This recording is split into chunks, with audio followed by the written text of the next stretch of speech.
Hello, everybody. In just a minute, I'm going to go to the other room because I forgot to make the second pot of coffee for this morning until about 10 minutes ago. My cup should be pourable in a minute or two, and I very much need the warmth and comfort that coffee will offer. I've been messing around with this hand-wired AC-15, and I'll let you hear some of the progress I've made on it in a few minutes. We put this to the side. This is the signal generator of choice for this morning, afternoon, whatever it is. Good to see everybody.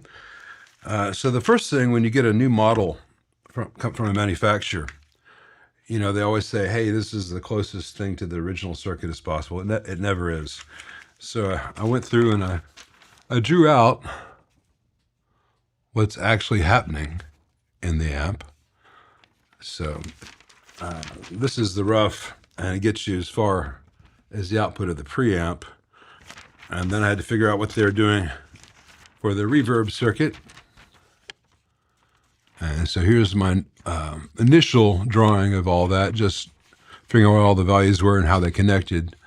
And then redrawing it down here rather, is you can see what's going on. It's a cathode follower stage to drive the reverb. And then that just comes in on the other side of the phase inverter. And it's a pretty good reverb circuit.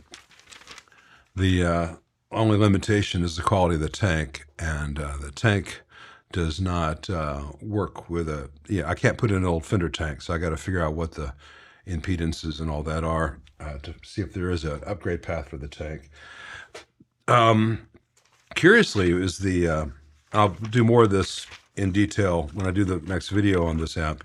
It was that boost circuit on the normal channel that was kind of odd. It has a LND 150 MOSFET, and I had assumed, given how many people out there have played around with the LND 150 and emulated tube circuits with it, and done like JSM 800 circuits with the LND 150, and how you get it to sound like a tube, that it was some variation on that, and they're doing it in parallel. It's actually kind of crude and kind of brilliant the way they've done it. It's just you can't really see it here, but it's just being wired in such a way. Let me do the other one. It's a better drawing I did, the second version of it.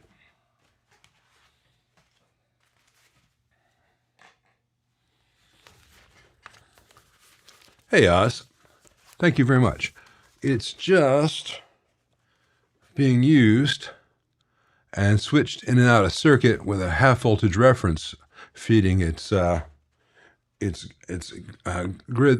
there. Not its grid, its gate. Basically what they're doing is they're doing this as a cascode series. So it's on top of the tube triode in the circuit, and it can be switched out, in which case the triode is just a tube triode. When it's in place, it's a cascode circuit. And it actually works pretty well, but I think it probably could be nuanced and tweaked a little bit even more to make it more fantastic. I will get to that down the line, and I have taken a look at what they have done on the effects loop, the noisy effects loop.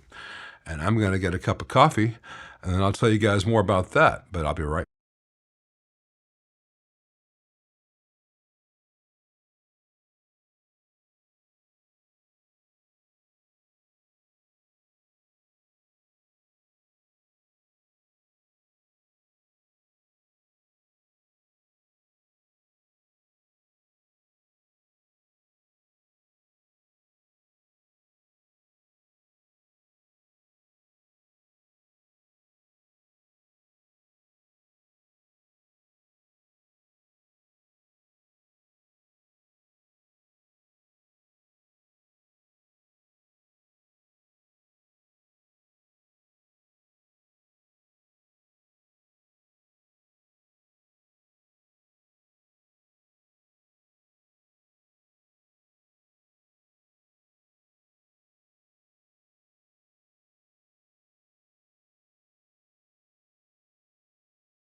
All right, now armed with coffee, I can discuss that effects loop.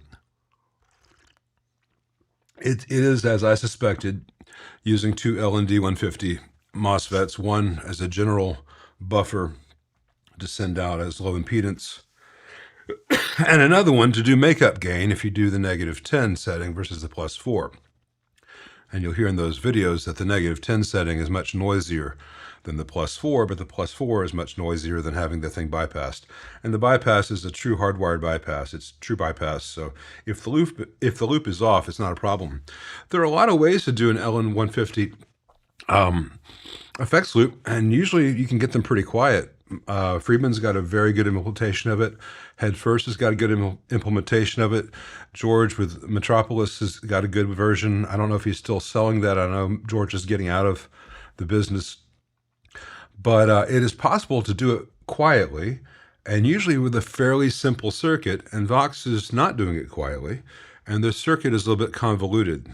On the top of the board is all the through-hole components. Those are easy to trace out what's going on. But on the bottom, there may be 100 little SMD components. Now, some of which I can tell are just doing little filters between the ground of an output jack and the chassis, for shielding and RF and all that fun stuff. And it may be the issue is somewhere in that. Maybe it's an RF issue.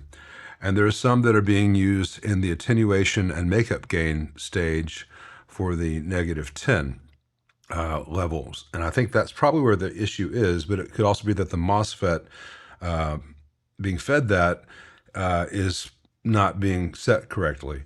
And I have not had the time to go through there and trace out the little SMD stuff because it jumps back and forth from the top board to the bottom board where the traces go, and it's really small. And I don't want to charge one client what it takes to, the R&D time on my end to figure out what this is and how to fix it, if it's fixable. I don't want to charge one client that. But at the same time, I want to know that if it's knowable, if there is a solution, that I can then give that solution to clients as they bring their amps in future. But I shouldn't have to do any of that. Vox should fix that. Vox already has the schematic. They know what's going on, and they can flip the damn switch just like I did and say, hey, you know what? That's noisy. That's not what an effects loop should do. The effects loop on the Custom Classic was really good once you fix that stupid low-end loss that they had. And the effects loop on the Custom series is quite usable. Not as good as some of the others, but not noisy, problematic like this. So this is one of those things where, yes, I think I could fix the effects loop. I don't think that any client should have to pay me to fix the effects loop. And it's hard for me to find the time right now to do Vox's job all the way for them. That said, there are fun things I have already done on this to make it more JMI-like. And when I do the video on this amp next, I'll share a lot of the things. This is not JMI, and here's why that's not as good.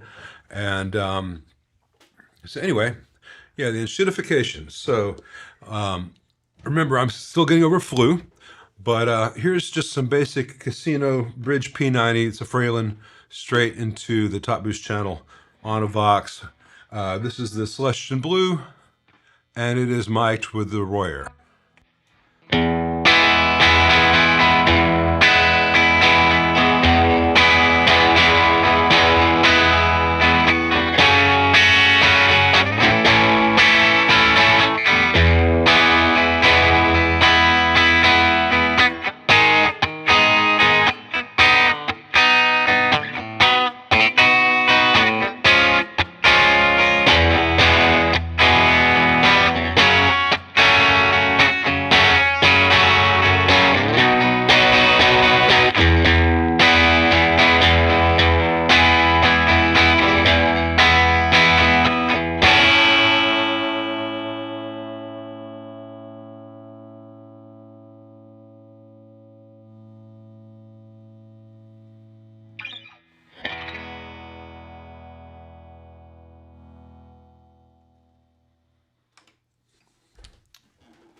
So it's got some air now and some complex harmonic interactions, and hopefully this will come across on the live recording. I won't know till I hear this back. It's really hard to get the level of guitar to match the level of the voice in these things because the voice is a much more averaged out source, whereas the guitar jumps around and gets really loud. Hey, Matt Johnson, thanks very much. Anyway, let me get to people's questions and all that fun stuff because I just kind of did my evil monologue about this amp because it's been of interest to me. The client is having me do similar work on the 15 and the 10 because he is past the return window on those things and he knows that the warranty won't be there and he likes the way they look.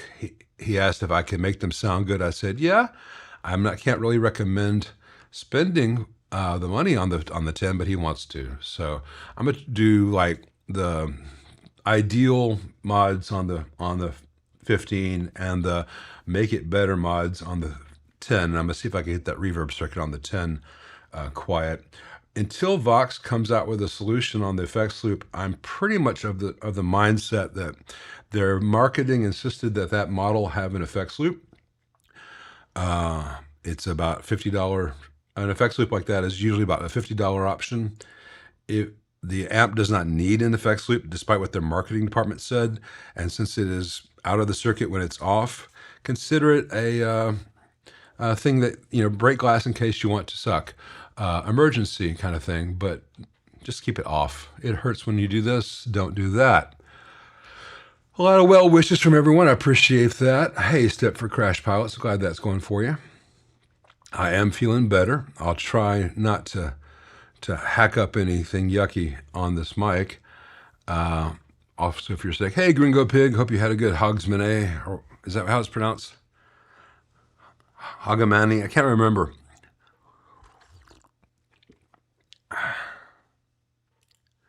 Hey, Matt, I am drinking Kroger Coffee House blend because it was on sale in the Maxwell House that I first switched to during the pandemic because it was the cheapest drinkable coffee on the market. Is now $16 a tub. Thanks, Mr. Orange.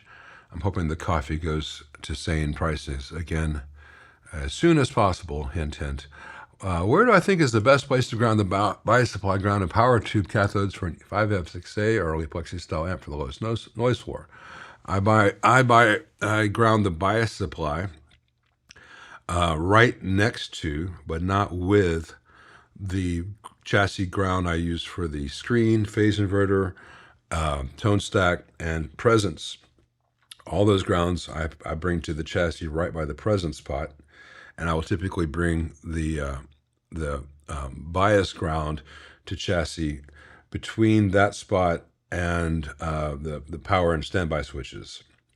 So it's in line with that. It's away from where I ground the HT and reservoir grounds, but it is separated, and I think you can see the same thing that Germino did in his amp that I put up the other day. As far as the power tube cathodes, there's not much current there, and you can either just bring it straight to the chassis right by the power tubes, the way Fender did, or the way Marshall did with a little ground lug right there between, the 1 and 8 are tied, and it goes straight with a bit of bus wire to a ground lug connected to the socket holder. Or if you wish, you can tie them to the output. On a Fender, you can tie them to the output jacks because that's a chassis connection. There's not a lot of current. I just like to keep them separate from the HT center tap and reservoir. Thank you very much, Oz. Much appreciated. How is the reverb implementation different in Fender across the years? Let's say comparing the 64 and 76 Twin. Is it a taste singer implementation more desirable sound-wise? Hey, Michael Fulca. There's only two differences in the reverb circuit through all those years, from 63 to, let's say, 81 when they switched to the Rivera stuff, though the reverb stayed much the same. This is with, I'll just avoid some rabbit holes there. The early ones used a 2.2K cathode resistor bypassed with a 22 or 25 microfarad cap for the cathode of V3, the reverb driver stage.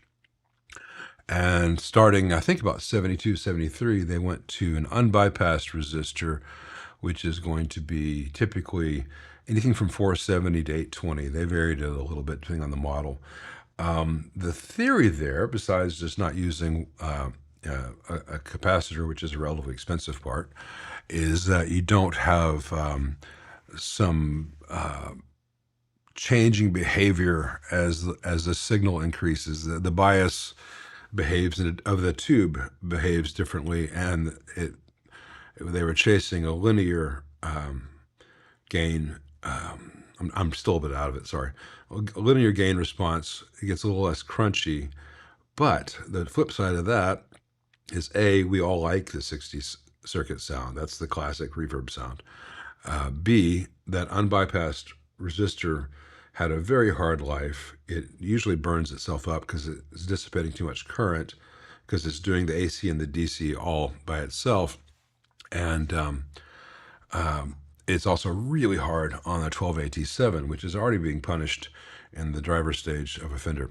So that's the one thing. The other thing is in later amps, starting about 68, 69, as the wiring and lead dress got a little less immaculate, let's just say it that way, they began to add a 2.2 nanofarad cap between the reverb return jack and ground, which takes some of the ultra highs off, which means you're not going to introduce any noise or oscillation there, but you also can lose a little bit of air.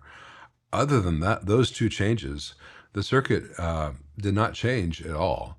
It's just that cathode implementation and whether or not they put a snubber cap on the return. Hey, Green Mystic Surfer, I'm doing much better. Thank you very much. I was cleaning gunk off my 72 DR103, and I got WD-40 on some part of the transformers. I've tried air drying, but it looks wet. Are they ruined? Nah, won't hurt the transformers. It's not going to get deep into the lamination, past the iron laminations or steel laminations, and get to the wiring or anything. Just wipe off any excess and party on. Not anything to worry about. But in general, I don't spray WD-40 onto a transformer. What I will do is I might put a little bit on a bell cover. If there's a bell cover, I will spread it. I will get some nearby, or I'll spray it into a cloth. I'll wipe it with my finger, because I can really control where the WD-40's got to go with my finger, and just surface tension and being careful. And that way I know I'm not applying any pressure. I don't worry about getting rust off transformer laminations or anything. And at the end of that, my finger smells awesome. I'm not the only one out there for whom WD-40 is an aphrodisiac, right?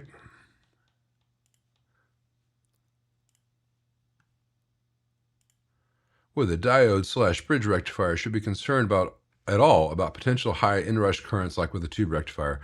Hey, David, no, not with a properly designed one where the diodes were chosen properly, which is most of them, because a 1 in 4007 almost always works, and they're cheap, and they're cheap as chips and as common as chips. You don't need to worry about that. What you need to worry about is whether the unloaded B plus of the amp can exceed the rating of the filter caps.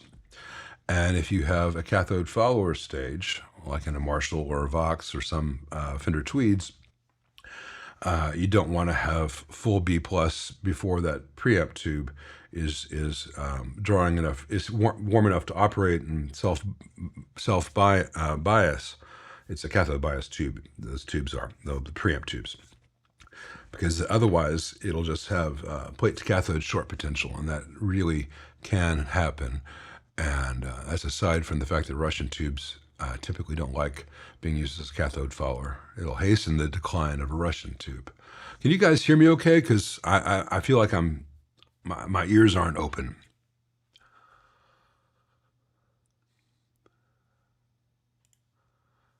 I don't know. I didn't like the outcome. Well, I don't like the outcome of that either. I don't think that, for want of a better term, a plexi Marshall needs an effects loop.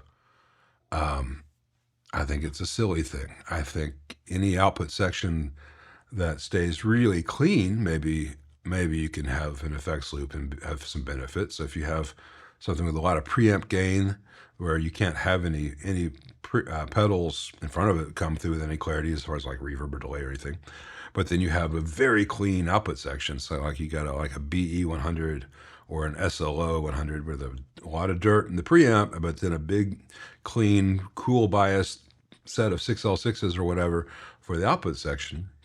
An effects loop can make a lot of sense there, though I still don't like it for recording.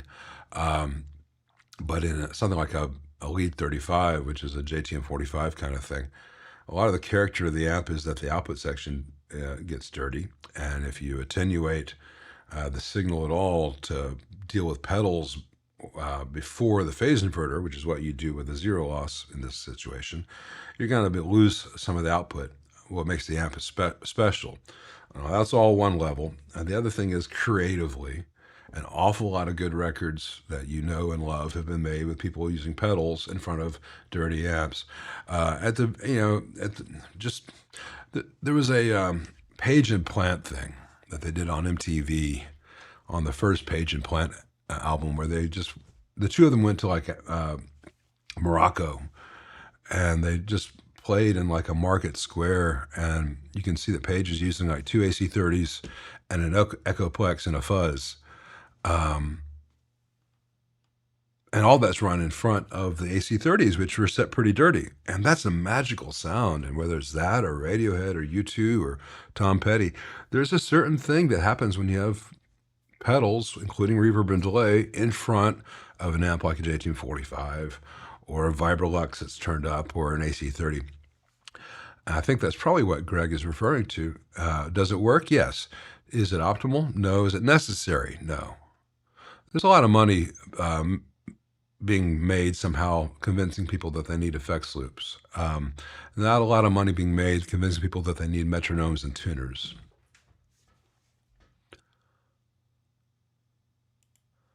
Hey, Sash DC, thanks very much. And Alex, thank you very much. I see you there. I do rock. Sometimes I like jazz. What would I suggest is the better Tweed Fender circuit for studio sessions? I thought of a Champ 57. Thoughts? Well, the classic, the two most recorded Tweed amps for studio use are the Harvard and the 583 Deluxe. The Harvard's what Steve Cropper used on all the stack stuff. The Deluxe sounds very similar, and that's also the amp for Kids Charlemagne. That's on a lot of the Royal Scam. But not a lot of records, other than those kind of things, were done with the Tweed Fenders, because the stuff that was done with the Tweed Fenders was done in the 50s, and it kind of lo-fi by modern standards. So we consider those kind of niche recordings are kitschy, versus the stuff starting to be in the 60s when the studio technology got better. And a lot of that stuff was the new Fenders of the day. In which case, if you want the most recorded Fenders, you get a Deluxe reverb or a Princeton reverb. But I would say if you need to do studio work and you want a Tweed sound, you don't want the Champ. The Champ is just so limiting. Yeah, Layla, whatever. If you play like Dwayne Allman and you get recorded by Tom Dowd, you can use any amp you want. But if you want something that's versatile and a low volume but can give you a wide range of sound, the Harvard and the Champ are the ways. Not the Harvard and the Champ. The Harvard and the Deluxe are the way to go. Hey, Sex EMF, what do I think about speaker-driven reverb? It was a gimmick that was tried and doesn't really work very well. The Red Knob Champ 12 was not a very good sounding amp. Thank you for the comment and the question, and I will try to have a nice 2026. I hope you do as well. But there are things which have been tried which just don't work, and there are things that have been tried that do, and the ones that do take over the world. Anyway, do I know if the MET yellow polyester caps are good quality and reliable? The price is good. They're okay. Price is good on other caps too. I don't know where you're getting your prices from. Don't buy caps on eBay. Don't buy caps on Amazon. Don't buy caps on AliExpress. Don't even buy caps on Reverb. Unless you're going for like used trophy foils from a German dealer for an old Vox, just stay off all those sites. Go to Mauser, go to DigiKey, go to CE Distribution. You're going to find a better selection, actual specs you can look at, and typically much lower prices than you would get off eBay, etc. Fan of nickel and copper shielding in guitar and amp cavities other than to reduce noise? Well, the function of shielding is to reduce noise. I've not done nickel shielding in cavities, unless you're talking about some of the various metallic paints. Maybe some of them have some nickel in them. Paint is better for a factory. Copper is the best shielding, but it requires a lot of work. But the also advantage of copper is if you put it in a vintage instrument, you can take it out if the next buyer of the instrument does not want the shielding.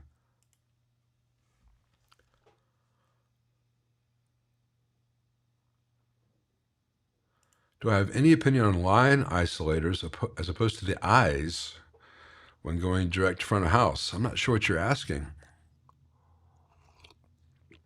Instead of DIs, I would see if Dustin Thiessen gets on here, because he is very current on PA options and what the best options for live PA use are. And my knowledge is very current as of the early 90s.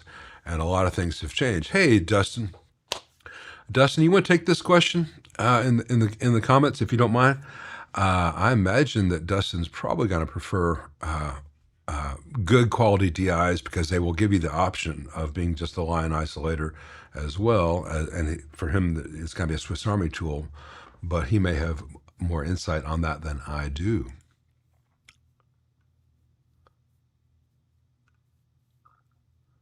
Hey, Brad, good to see you.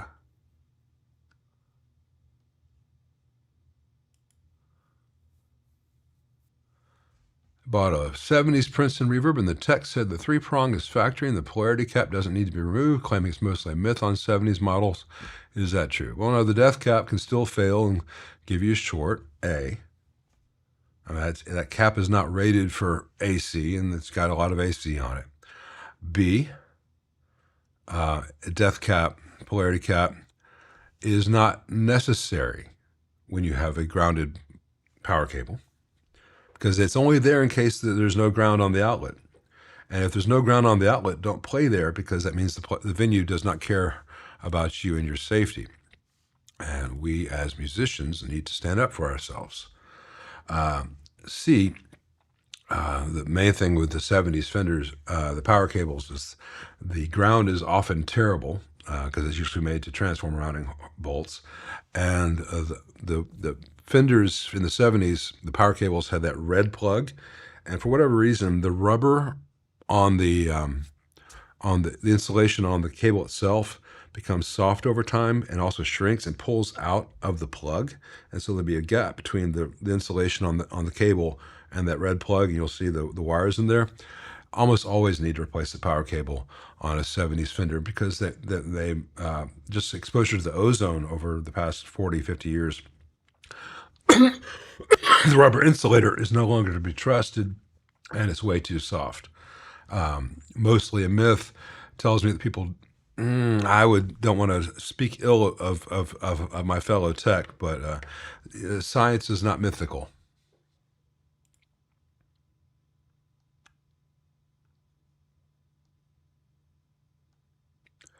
I have never watched AVE. I checked it out for about 5 minutes once, and I didn't care for it. I know Brad loves it. Thank you. I'll try to find the compliment there. Appreciate that. But I did not enjoy that channel. Also, I get, maybe it's too close to what I do. I rarely watch amp videos or tech videos of any sort. Eats my world, and then when I get time off from that, I don't want to go back to that. Like I clicked on some videos of Brad's and Frank's this week. Watched a bit, saw that they were doing things right, gave them a big old like, and then I went off and watched videos on the 100 Years War or camera settings and stuff because I've got to get my head out of amp space. That's you know. But Brad says AVE is great, so I imagine that Brad is correct, and AVE is great. Thank you very much, Matt. I appreciate that. That will buy one thing of Folgers or Maxwell House these days. That's insane. And we had to settle for some Folgers a couple weeks back. It was rancid. Very expensive, bad coffee. Thank you very much, Matt.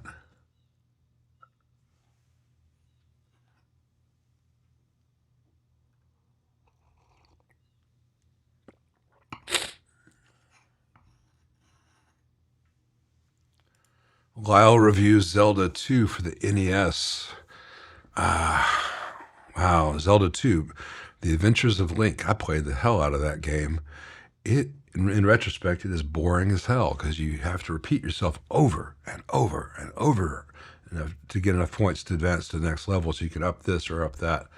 It's maddeningly repetitive, but had amazing graphics for the time. There's my review.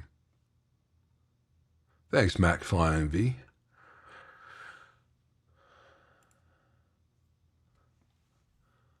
Hey, Amaro, Ema Robot Trucker. No? Well, if I butcher that, I'm sorry. Usernames that run together like that are hard for me. Why would I ground the screens and phase inverter cathode together if they're separated by coupling capacitors? Would it be better to have them apart? In an amp without negative feedback, you would be correct. But once you have negative feedback, you are bringing them all into one circuit. And so basically the way you want to view it is that everything in the phase inverter is here and goes to the phase inverter ground, and everything in the PI, the screen node is here and goes to the screen ground, and then the screen and phase inverter grounds are brought to chassis together. So instead of this goes to ground here and this goes to ground here, this all is in this part, this is all in this part, and then they both go to ground together. And that gives you all the benefits of what's called local galactic grounds. But since everything's contained within a negative feedback loop, they all reference each other through the negative feedback path, which is an exception to the decoupling between the individual stages. Hope that makes sense.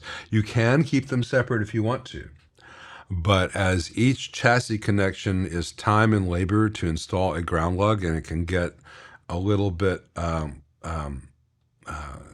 cluttered inside an amp if it's not a big chassis, knowing that you can combine the grounds for the screen and phase inverter gives you a lot of freedom.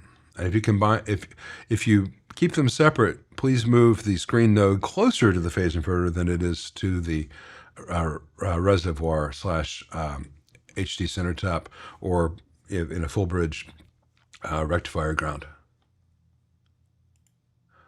Hey, Wrecking Crew, thank you. A lot of people don't look at my playlists, and I try to set everything up. I've got Fenders, vintage Fenders, Foxes, vintage Foxes, Marshall, vintage Marshall, Mesa Boogies even, Gems. I think I've got one for turds. But I try to set up playlists so someone can just click on that and say, oh, let's learn everything I could possibly learn from this guy about vintage Fenders. And at the end of that, you'll either know an awful lot or you have fallen asleep or changed the channel a long time ago.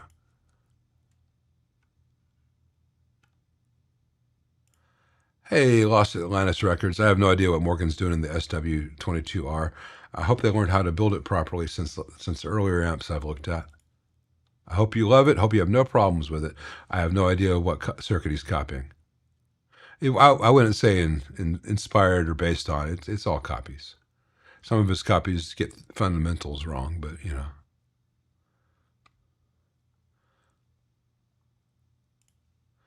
Hey, Jaguar, yes, please. On my late 70s Princeton Reverb, or maybe Jaguar, please. My tech suggested a 5AR4 GC3040 rectifier and a smaller coupling cap into the phase inverter to tighten the low end and reduce missiness at high volumes. Thanks.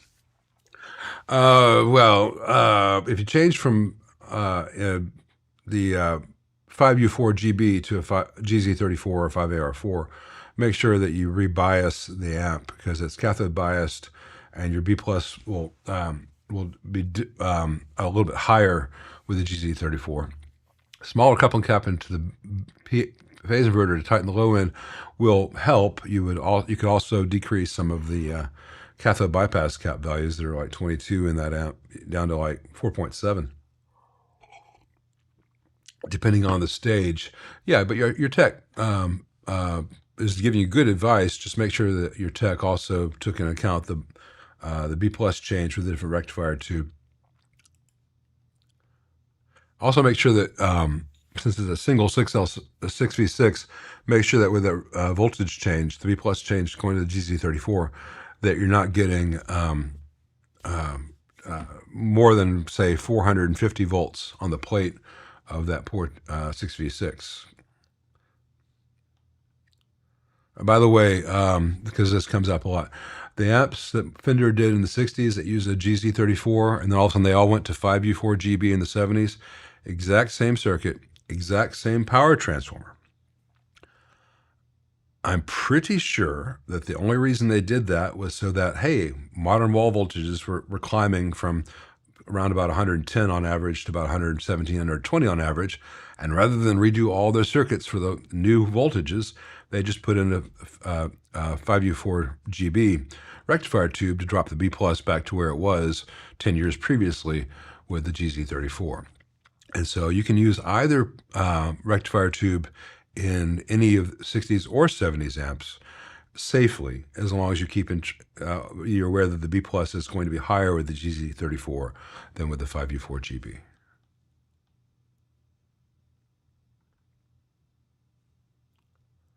Any suggestions for a full retube of a 71 SVT? Hey, our Guitar 78. Tongue saw reissue seems to be the best new I can readily get. Well, for the preamps, tongue saws are fine, as are the Electro-Harmonix 7025s.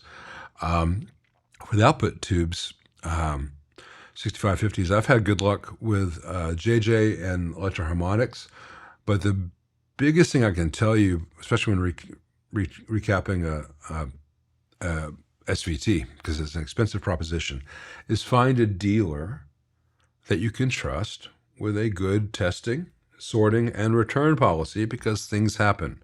Even if the tubes were great when they ship them out to you, the postal service is not great.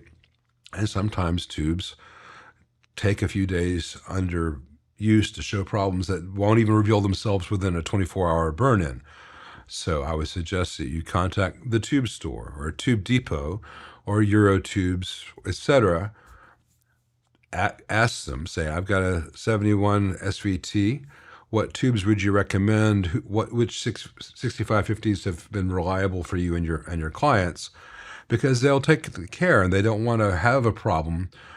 If they're going to make a $400 sale on tubes for an SVT, they want you to be happy, because if you're not, you'll tell everyone.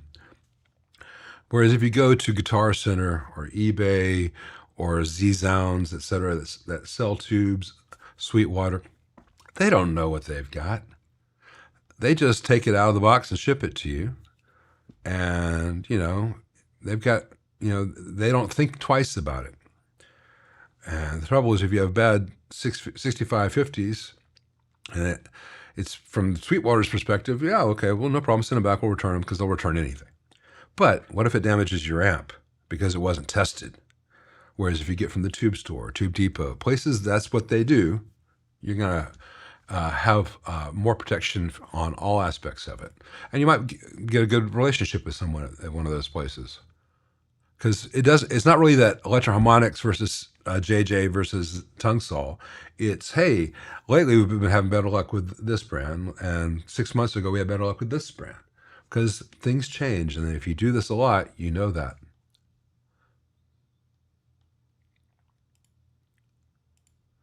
Hey, Rockin' Chair Boogie. Yeah, I'd be glad to. Shoot me an email. If you already have, I apologize. I did not get off the couch all of last week. Just so send me an email. I'll be glad to look at a U5. They're nice little toys.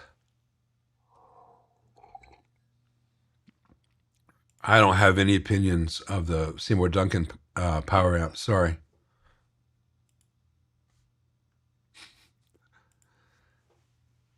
Are you not? Are you not?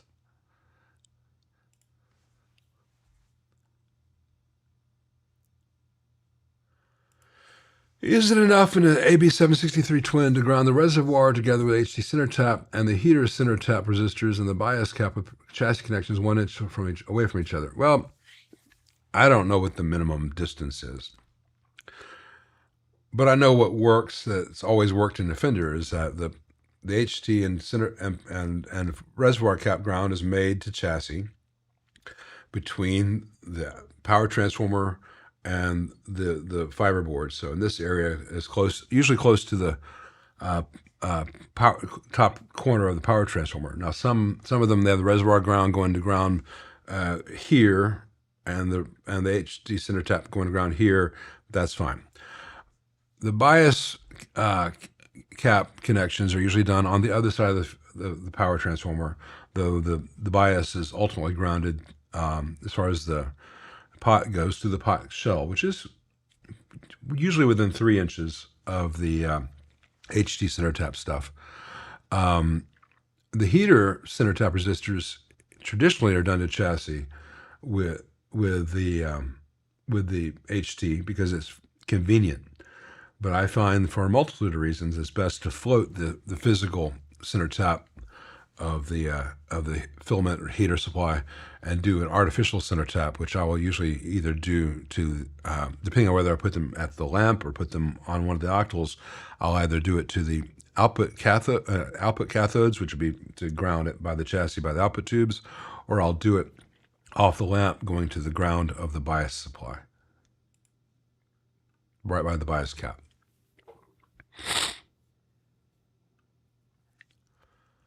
Oh, I have to sound better than a week ago, man. You guys even get to hear the best I was sounding. I sound like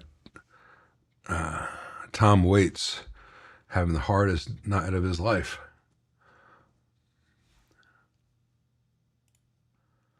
Any opinions on using an old school Tech 21 Sansamp Classic as opposed to new digital modelers? Pros, cons. Hey, if you like it, it works. Here's the thing.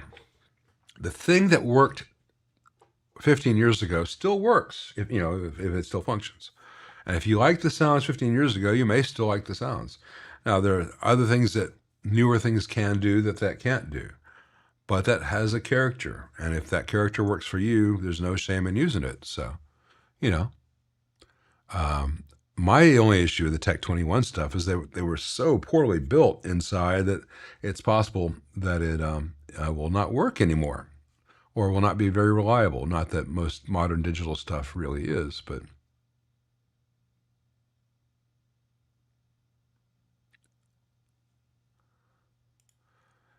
Des Vega, do you think anyone there cares?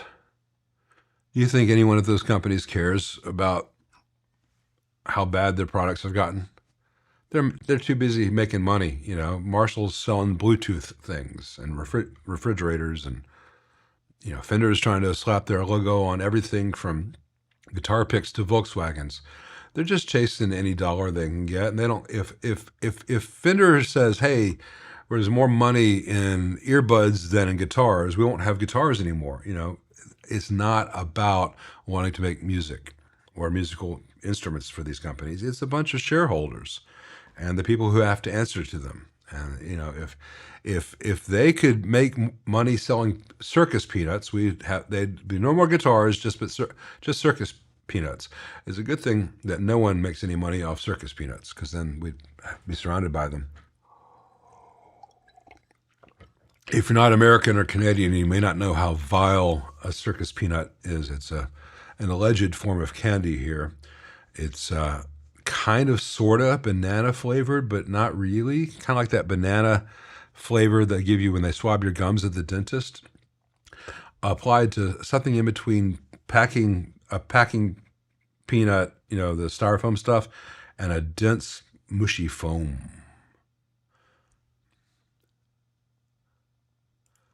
Is there any reason for a standby switch for an end user? Muad'Dib asks. Seems useful for testing, but plopping on the faceplate not necessary. I've amps with and without. Haven't noticed any difference. Hey, Muad'Dib. Greetings from Dune. It's a complicated answer, and I've got some videos on this. Basically, if you have an amp which has a tube rectifier, specifically GZ34, 5AR4, 5Y3, you don't need to use a standby switch. In fact, it can be harmful to use a standby switch. If you have an amp which has a solid-state rectification, most of the time, you should use standby, because they're using that because there is no gradual power-up that a tube rectifier gives you. So they are keeping the B+ out of certain parts of the amp until everything's warmed up. Now, there are exceptions to that where it's fine to use on a solid-state rectifier, but it's beyond the end user's ability to know which is which. So as a rule of thumb, if you've got a standby switch on an amp that does not have a tube rectifier, use a standby. If you have a standby switch on an amp which has a tube rectifier, you probably don't need to use it at all, and it is a marketing switch.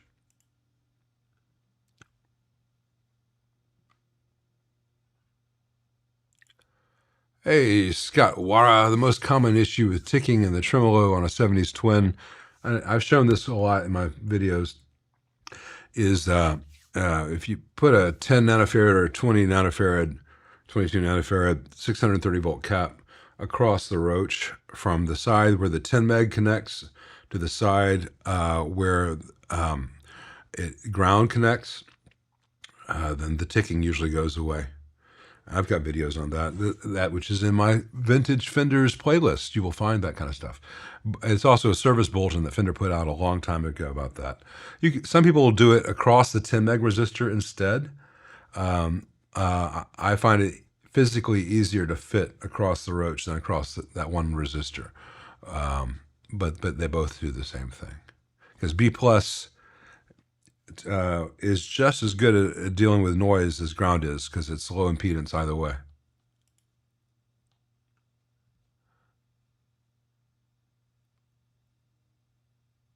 Thoughts on cooling the bias a little on a long tail pair to alter the breakup character on a Fender type builds. I found it makes the breakup nicer.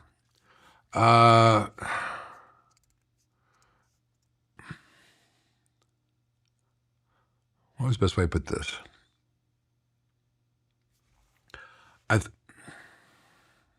It's an interesting thing to play around with. I find that if you really want to play around with it, you should probably, and this is shop talk, I'm not telling Brad anything he doesn't intuitively know, probably play around with that cathode resistor and the tail resistor at the same time, and leave the plate constant. Of course, when you do pots, you've got voltage on them, and it'd be like 50 to 90 volts in the cathode of the long tail pairs. So, Brad knows all this. I'm not saying the rest of you should do this, but it's hard to know.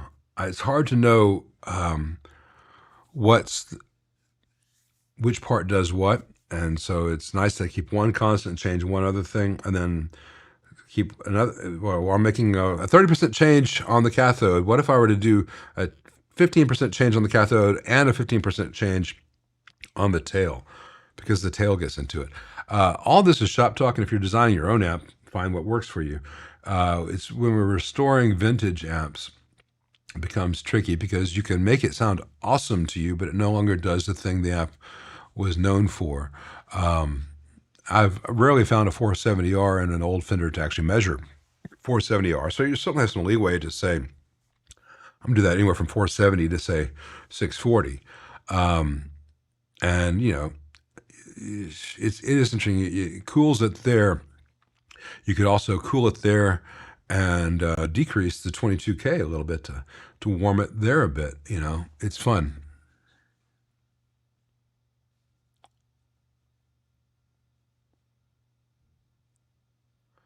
Hey, Mr. Button. Thank you very much. Could I please explain what ghost notes from Transformers are? I'm trying to understand what I'm hearing and not hearing. Well, there's not a lot of ghost notes from a transformer. Ghost notes are usually a sign of underfiltering. And maybe I can show you that in just a minute because I just decreased the filtering in this AC30. And ghost notes are can also be a sign of a bad voice coil or something's wrong with the speaker. Transformers don't really do ghost notes. Now, you may, in some amps where the transformer itself, the power output transformer behaves like a miniature speaker, and if you hear it coming from the speaker, it can kind of sound like what you're talking about, but it's not the same thing. Let's see if this amp is doing ghosting. I'm not sure. Neck pickup playing up here. I may have to turn the gain up. Let's see. I'm going to try to do this without blasting the mic pre. So.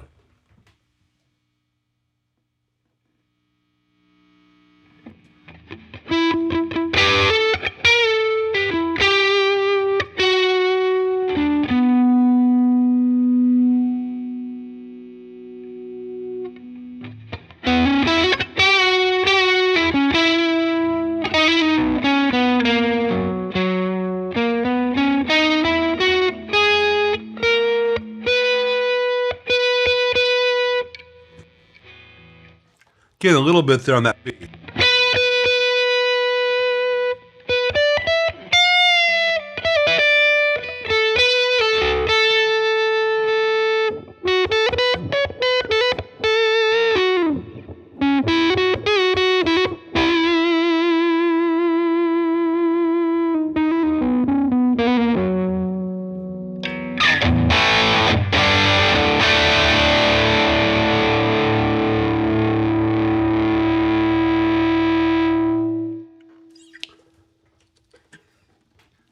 Well, just a tiny bit of ghosting there on that B, but not a lot.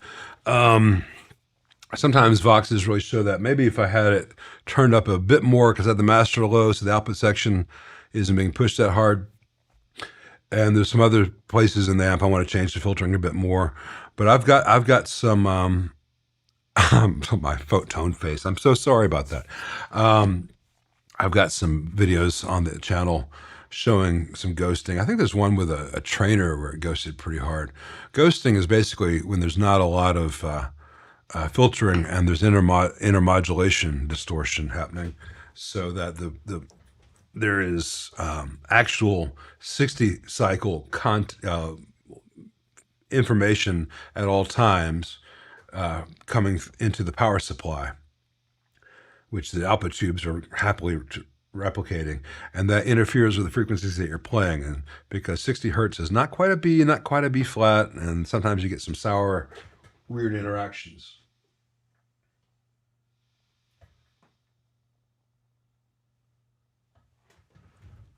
But you know, it's nice that this little 15-watt Vox with a few tweaks like that is doing fresh cream so well. I need to see a man about a dog, so we're gonna go to our first intermission a little bit early this week. So see you guys in 7 minutes.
Alrighty, where were we back?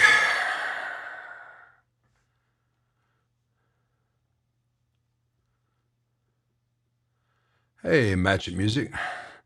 Recently purchased the Mesa Fillmore 15 gig in a large venue, 600 plus on New Year's Eve. It destroys the DR and honest opinion thoughts. Well, I hope you love it. It's not going to last very long in comparison to a DR 150. But I've never been inside the Fillmore specifically. I just don't trust the company. They're loosey holding the football, asking us to kick it again and again and again and again. I've also not played a Mesa since the Mark II, where the clean wasn't noisier than the dirty, but maybe you got very lucky.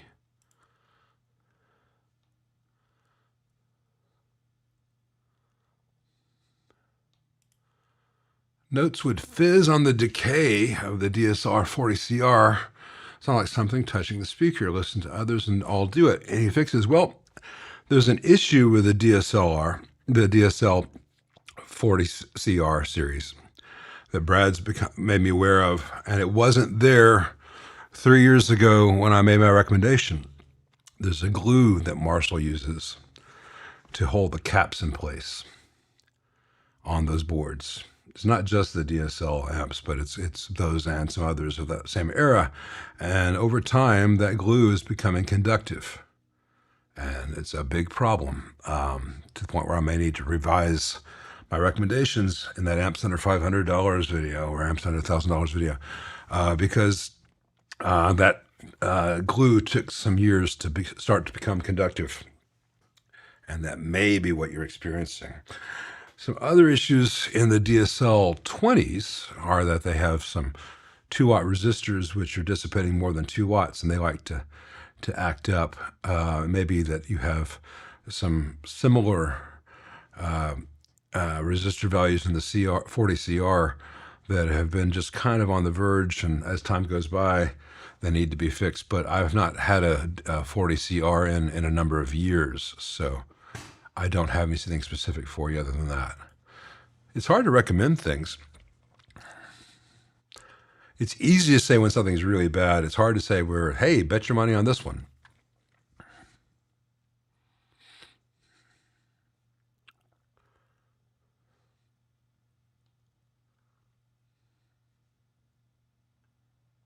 Scott from Baltimore. My Valve Junior sounds great when it first comes on. After a bit, makes a TV static noise for a minute or so. This is high end. The noise stops and it's fine. I had other friends' amps make a similar noise. Is that a certain thing that amps do? Usually that's a sign of a bad tube or a bad solder joint. And as a solder joint, everything gets warm in the amp, the solder joint stabilizes, but it could also be a bad tube. Without having your amp in front of me, I can't tell you.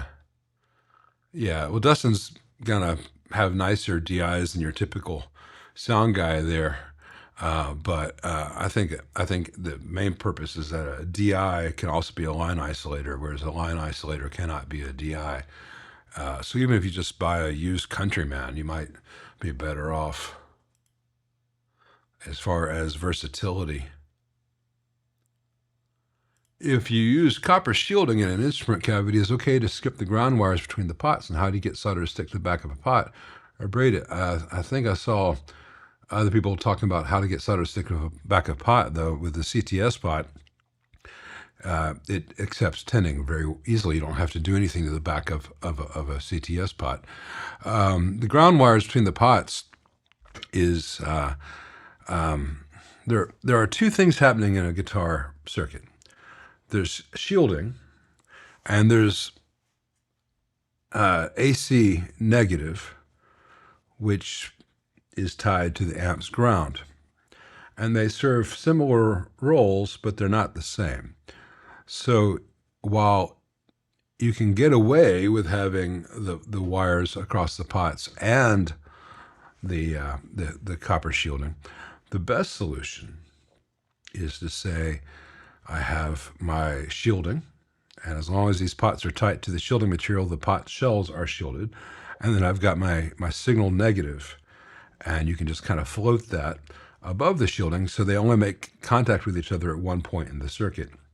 But it's not always necessary in a guitar. Thank you, Michael Riley. I appreciate that. Thank you so much.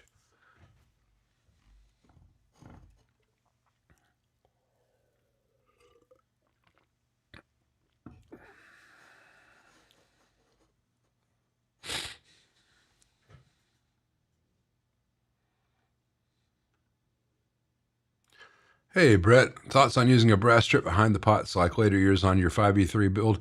It's not necessary. Fender did it for two reasons. They already had a stamping machine. They had the machine. They could make that in-house. And brass is fairly cheap in bulk. It helped them speed up the assembly because you didn't have to have the chassis to do all the pot wiring, because someone could put all the pots on the brass thing, wire everything up, ready to be connected to a cymbal board, and all your grounds be made to the control panel, so you don't have to heat up the chassis multiple times.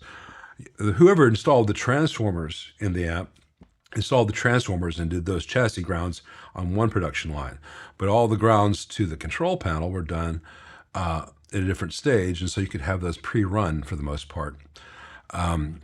It's just an easier way to do the assembly. You don't have to do that. The brass offers no sonic advantage, or it doesn't make anything sound better or worse at all. It's a neutral thing. It makes it easier to connect the grounds. And if you want to do it, you can, but you can also just ground to the chassis using modern screws and nuts and ground lugs.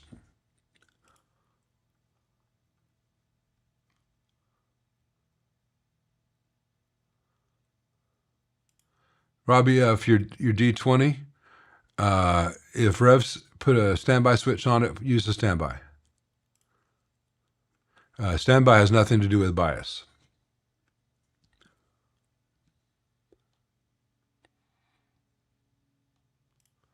Hey, very good, Chris Sharp. Very glad to hear that. I'm glad you got that thing rebuilt too. Well, my wealth of knowledge, it's the only wealth I have. Yeah, it's not purely mine. Other people have stumbled on the same kind of concept. It's just that, just in a nutshell, Leo got it right and Marshall did not. So to make it more like what Leo did and it works, I'm glad that it works for you. But yeah, people are like, oh, it's not vintage. I'm like, well, sometimes vintage is wrong. Sometimes vintage is a drummer working in the basement of a shop in London, copying a Fender and making mistakes and getting away with it, because other than that, it's pretty damn cool.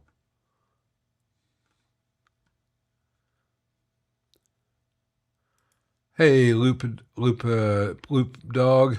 I don't really want to work on a VHT Special 6. Sorry, those is that one of the newer made in China VHTs? They're all messes. I'm sorry.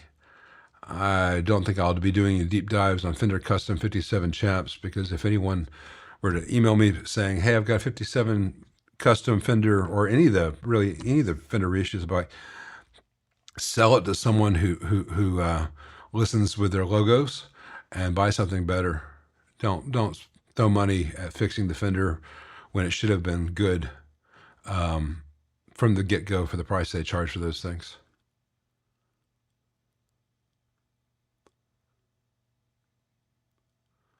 I saw Brad already handled the Chinese tubes concept. Let's see, Pastor, but Jensen CH MOD 1235 in my 5A3 clone. Very different response, even with the stock coupling caps, much less bass and thumpiness than the Weber Alnico. Sounds great with the TSO 808. Hey, the MOD speakers have a sound to them. Some people really love them.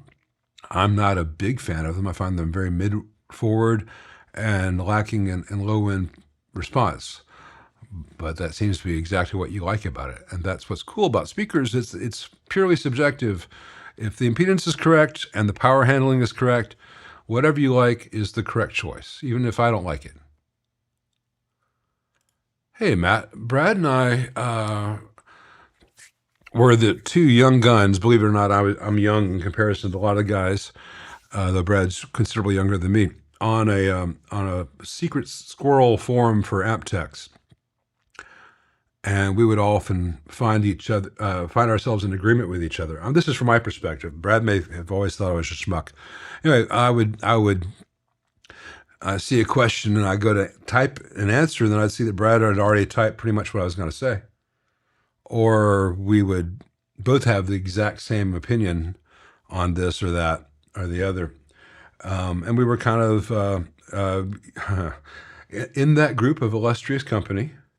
I was quite young, and Brad was a zygote. And so, I don't know, we just kind of hit it off. We chatted a bit, and it's always kind of cool to make friends from across the world, and here we are.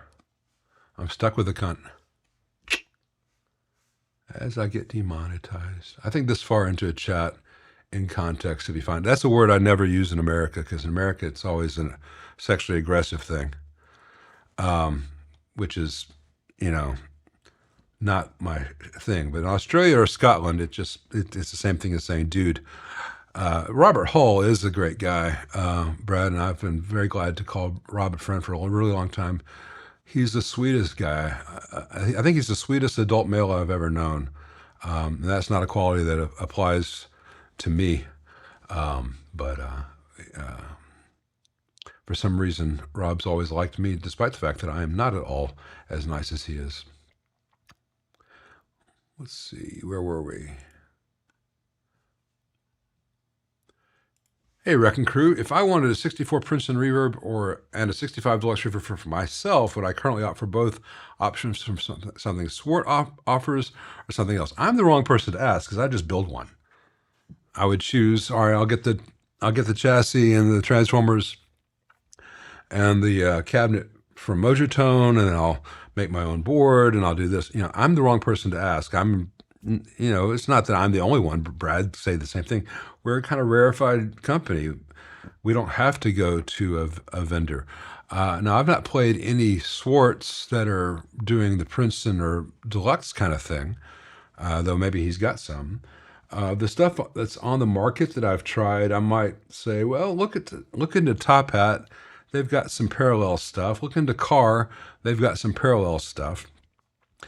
I would also say, stay tuned. Later this week, I'm going to have the follow-up video on that Headstrong, and I show how to make a Headstrong into a really reliable, quiet amp. I'm not done with that one yet, but Headstrong should be doing it themselves. And I'm going to try to be very kind in that video and encouraging and say, see here, demonstrably better with not much more work or any more work, just different work. But as far as everything on the market right now, I'd almost tell people just find a used reissue, 65 reissue from Fender, and have your tech do the $150 worth of mods that I suggested in terms of reliability, and maybe upgrade the speaker and make sure the tubes are good, because they're really good amps with a little bit of help.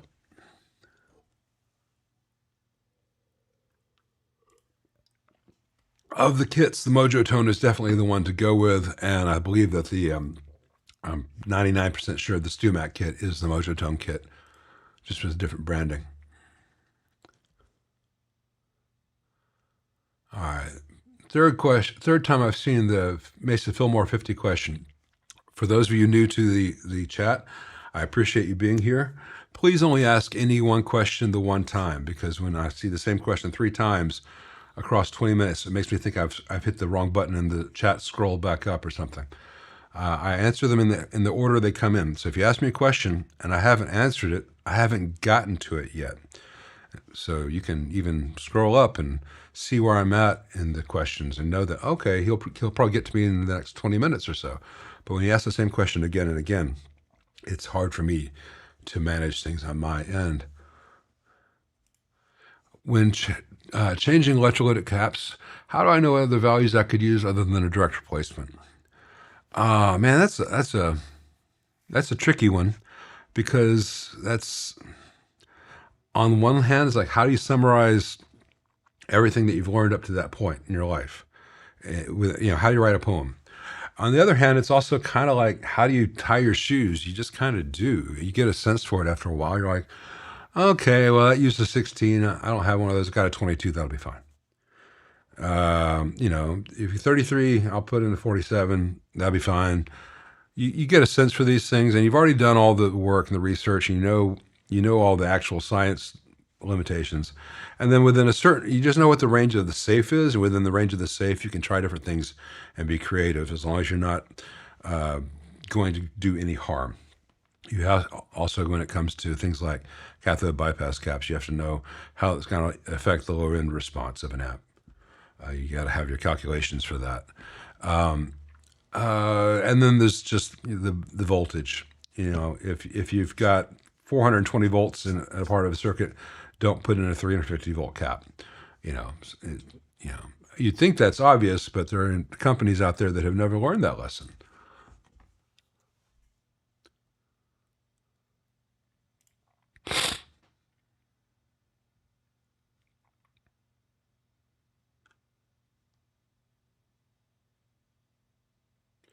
You reviewed my ground setup versus Merlin. He's just multi-star. In that setup, would you ground the transformer center tap to chassis or to a star node with the reservoir cap and grid to chassis near the input?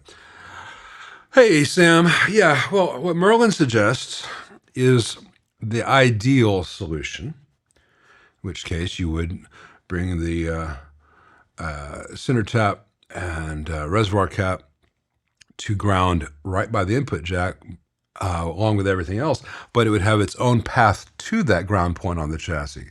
So if you have them go, say, to a board, there would be a trace in that board or a wire from that point on the board to the ground lug that's not shared with anything else. So everything goes to that point on the chassis, but the noisy stuff is separate until it gets to the chassis. But that's the ideal. If you're building a new amp from scratch, you can implement that. In one of the first of my Marshall grounding videos, I say Marshall grounds the vintage versus the ideal, and Merlin's would be the ideal versus close enough.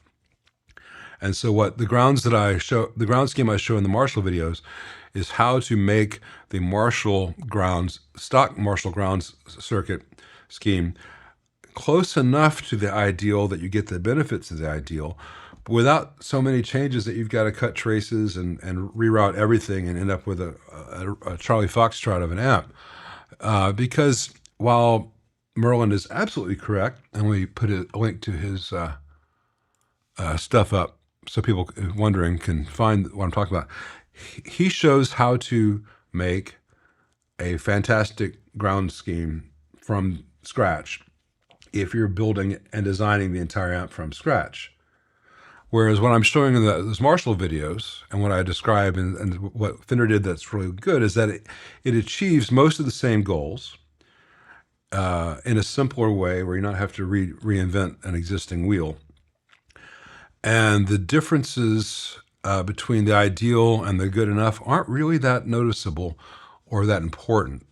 Now, it gets really complicated if you have multi-channel amps where you got this real high gain channel and a mid gain channel and a clean channel. And that's where the Merlin approach really can pay off in dividends. But most amps don't have that complicated a setup. And if you have an amp that has that complicated a setup, it's on the builder to get all that stuff right. It's not for you to have to take to your tech and have them fix it. So that's, if you do a Freeman or a Sir multi-channel complicated thing, they've got that done right. Whereas if you take, say, a Mesa or some of the Marshall TSL stuff, there's a variation of what's done right and what's not done right. And it gets complicated.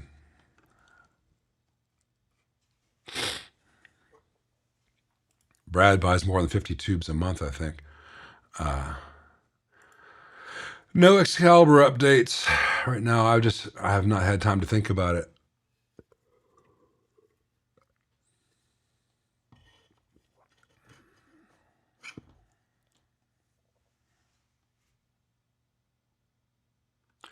Sorry to hear about all that, including the apnea there, Matt. I've noticed that my Sierra Badger 35 has higher headroom than it used to. would changing V1 affect headroom? Yeah, or V2. I don't know which tube is the cause of it, because that's very much a Vox-esque kind of approach to an amp overall. And there's a lot, by which I mean, there's a lot of character happening in the output section of the Badger. And so you could have 3 tubes that change, and cumulatively you have a noticeable increase in headroom or whatever. I don't worry about it that much, but if it's changed to the point where you're not getting the response it used to, roll a 12AX7 around in each spot that takes 12AX7 and see if you can find the culprit. They're very good amps, but it's a simple circuit. So if your preamp tube, which used to have a gain factor of, if your one triode used to be like at 110 and all of a sudden it's at 70, you're going to notice a big change in the sound of the amp.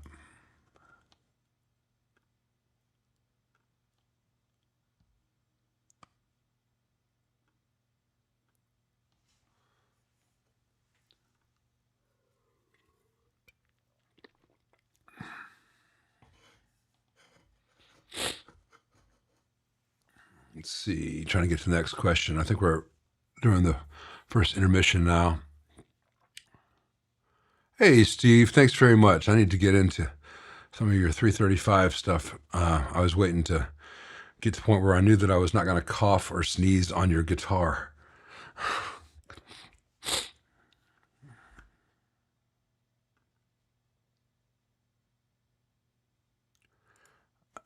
DK would like to live his dream of owning a Marshall stack, but lost as to which head to go with, either new or used. You don't require vintage. Can I point you in a good direction to look?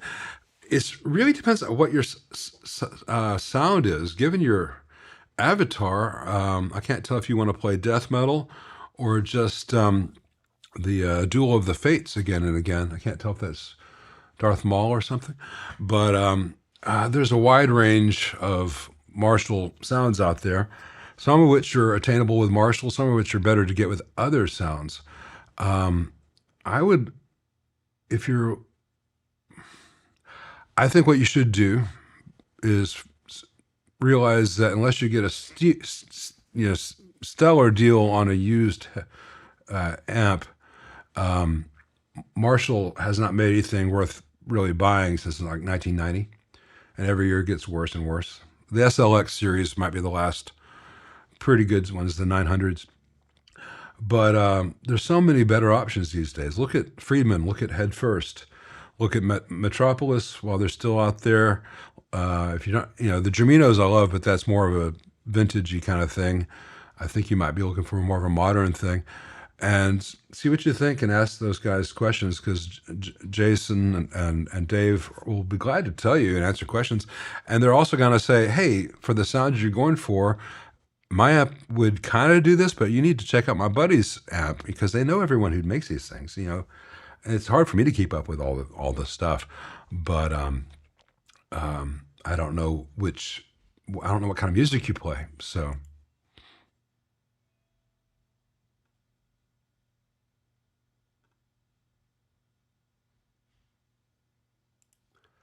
Hey, Governor, my thoughts on using the 4x12 versus two 2x12 stacks.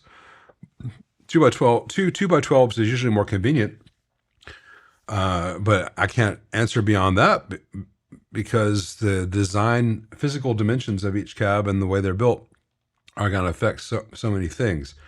Two 2x12s may sound identical to a 4x12, but they can sound very, very different. As to which is better, that gets subjective. You'd think that they're two different ways to achieve the same thing, but they're not, because you're going to have a lot more internal volume out of a 4x12 cab than two 2x12 cabs, unless you overbuild each 2x12 cab, in which case, are you trading off convenience? So it's tricky. Hey, Andy Cool. Thanks for that. Got a 76 Princeton reverb with bad crossover distortion with tremolo, unaffected by bias. Mods include grid stoppers, bias pot, new cap, spore, dewax. Any thoughts on where to look?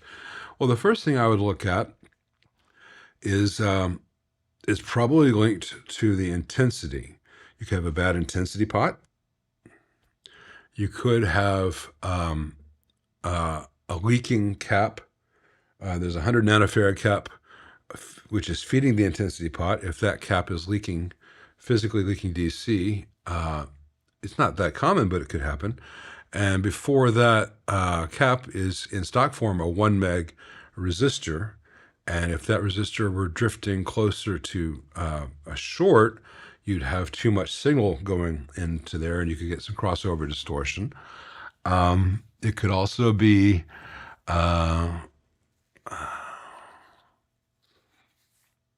it could be an issue with if some of the 76 era amps have wax that has gotten onto the octal socket, the 6v6 tubes, you could have a little conductivity between grid and screen on the socket itself. I would have to have your amp in to know more than that, but generally, if it's only happening with the distortion, only happening with the tremolo use, it's probably linked to something in the intensity circuit.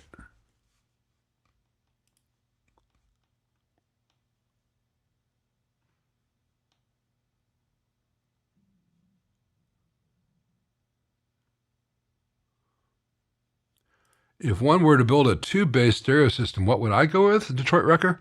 Well, I would not, because I don't think that tubes offer any advantage over solid state unless you want to spend an awful lot of money. And my experience with tube power amps is also kind of rarefied because I restore some very nice things. So, okay, I'll make a Marantz preamp and put that into a Macintosh power amp. That's the kind of stuff I've restored for people. It's not this kind of stuff I could afford, and I don't really think that there's that much benefit to it. When I listen to music, I'm playing lossless, uncompressed AIF files because I burnt all my CDs and stuff, or I downloaded things digitally, and I've got all that stored on all my various devices and in the cloud. And I'm playing them through the Motu M2 into these Yamaha powered HS7 speakers. And if I needed to sound better than that, I would want to go into room treatment rather than changing any of those certain things. So, but I'm also very realistic about these things. I don't know that I would waste money on tube stereo systems. I would get as good a clean setup as I could afford, and then make sure that the environment sound that I was listening in was optimized as much as I could afford to optimize it. Even if that's just a matter of moving some bookcases and changing how the books are populating that bookcase to make some acoustic treatments in the room. Hey, producer man, got a 65 reissue deluxe. Got it used. Sounds great. I'm glad. But the reverb is intermittent. It works, then it doesn't. No noise, no anything. By the way, you like circus peanuts. Well, I feel sorry for you, and I'll pray for you on that last bit. As far as the reverb being intermittent, it could be the cable, it could be the RCA connections, it could be the tank. Especially on the RCA connections, over time, the little metal flanges can kind of splay out and have less mechanical strength, or then get corroded. So I would, given that the nature of the circuit is not to be intermittent, you could have a bad solder joint inside. The first thing I would try is make sure you use a different RCA cable and use a different tank, just in case there's a lot of the belt and Accutronic tanks that amp shipped with have intermittent connections inside them. So change out the cheap stuff that commonly fails before you worry about anything inside the amp. But circus peanuts can be good to acoustically isolate the tank from the cab. You can stick some in there between the tank and the bag, and they'll just kind of give you some good free acoustic isolation. I'm partially kidding.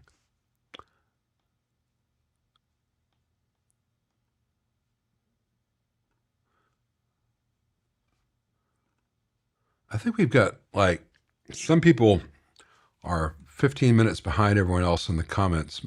Everyone make sure, let's see if I can show this. All right, we'll do it this way. Well, it doesn't make a difference. But on my screen there, if I tap on it, where is it? Shit. There's a little live indication there. It goes away if I tap it again. But if it's white, it's not live. If it's red, it's live. Right now it says I'm 4 seconds behind on here. So I press live, it goes to live.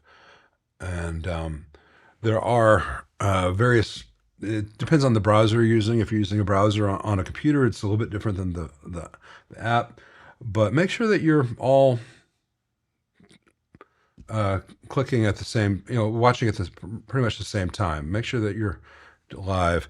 And yeah, very meta. We could do the endless spiral tunnel thing that Brad does. Ooh, let's see how long it takes it to do.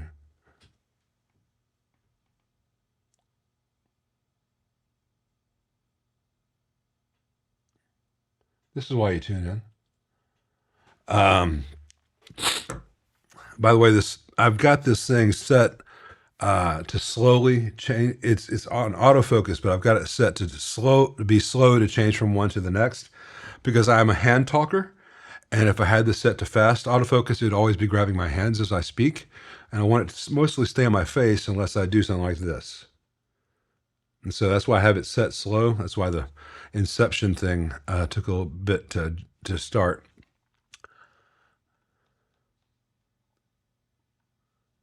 Let's see. Hey, Mr. Skippy John Jones, thinking about building a Princeton reverb? Well, yeah, Mojo Tone kit, go for it.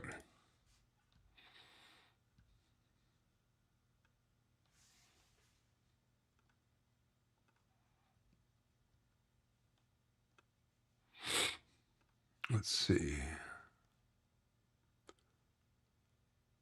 What's my opinion of Mojotone's reverb head? Could be your next project. I've not tried the reverb kit. I'm sure it's pretty good, but I'd have to look at the schematic to make sure that there's a way to float the ground in the reverb unit, and Fender, believe it or not, floated the ground correctly in their reissue. But the originals did not float the ground. They're not grounded at all. And so it's electrically unsafe, but if you ground the chassis to make it safe, then it can cause great big ground loop hum issues when you use it with an amp. So I have to see that Mojotone is floating the ground. I want to see that Mojotone is floating the audio ground in that while retaining the safety ground. Hey, Fletches, just picked up an AC30 Custom Classic with the Wharfdale speakers. Which of my mods would I prioritize? R6 and R7 are 100K in that amp. I changed them to 220K. There's a 330K resistor in front of the normal channel volume. I would jumper that. I would do this, upgrade the screen grids to 1Ks, and I would up the grid stoppers at the same time to 3Ks. Beyond that, everything else you can live with in that amp. It's not a bad amp. It was just, I mean, there are things you can do to elevate it beyond that, but those are the priority things.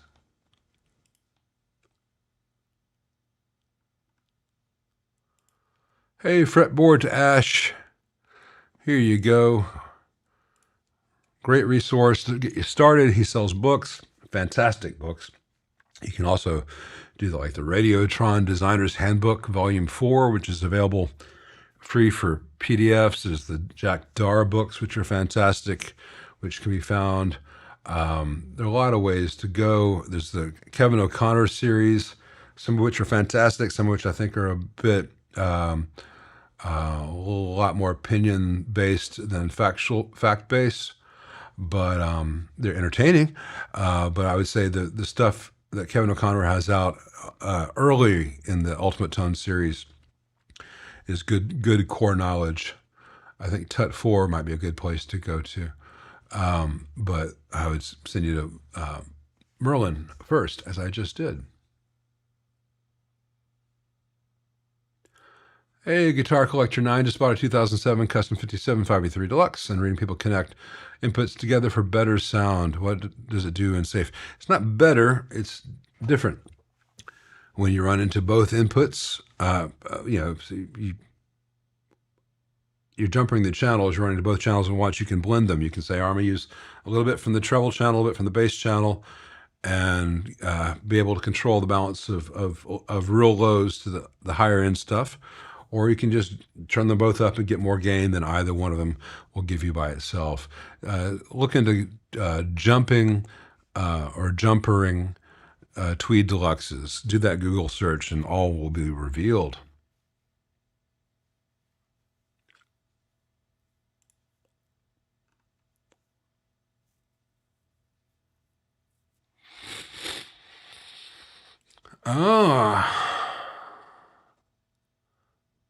Oh, that's nice. Huh. Follow that one away. Thanks, Brad.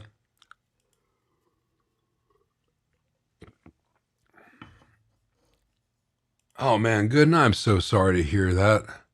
That sucks. I mean, puts my little flu in perspective. I'm so sorry. How for I add sparkle to my mid-90s PV Classic 50 as in Jerry Garcia's twin reverbs. Hey, Jesse K. Beauchamp. Trying to think. It's a pretty bright amp. The first thing I would say is remember that the sound that you're hearing from Jerry Garcia was not just his twin reverbs. He had very unusual electronics in his guitars. His pickups were wired very differently than the pickups you have. I believe he played with a very thin pick. I would suggest, first of all, making sure you have a guitar which is capable of making similar sounds to Jerry's. So if you're using humbuckers, even though he had humbuckers in his guitar, his were not like the ones you probably have. You might want to try using some single coils instead, and maybe going to a thin pick, no thicker than a Fender Medium, I shouldn't think. And the Classic 50, when it's working right, is capable. Jerry Garcia could have played his guitar into your amp and sounded just like him, but he might not have sounded just like him playing your guitar into your amp or your guitar into his amp. A lot of the twin reverbs he had, he had the JBL aluminum cone speakers and stuff. Or maybe he's using the Electro voices. I don't remember. So he had an inherently bright sound, but most of it was a lot of the wiring of his pickups. You have a Nashville Telly. What's the Nashville Telly? Is that a humbucker in the? No, that's the Nashville Telly's just got the neck pickup and then this kind of additional strap pickup in the middle, right? Yeah. Try position 2 and 4 with your Telly. Turn the reverb up. Turn the mids down on your PV, and maybe get yourself an Ottawa pedal and enjoy. Also, he used a lot of compression.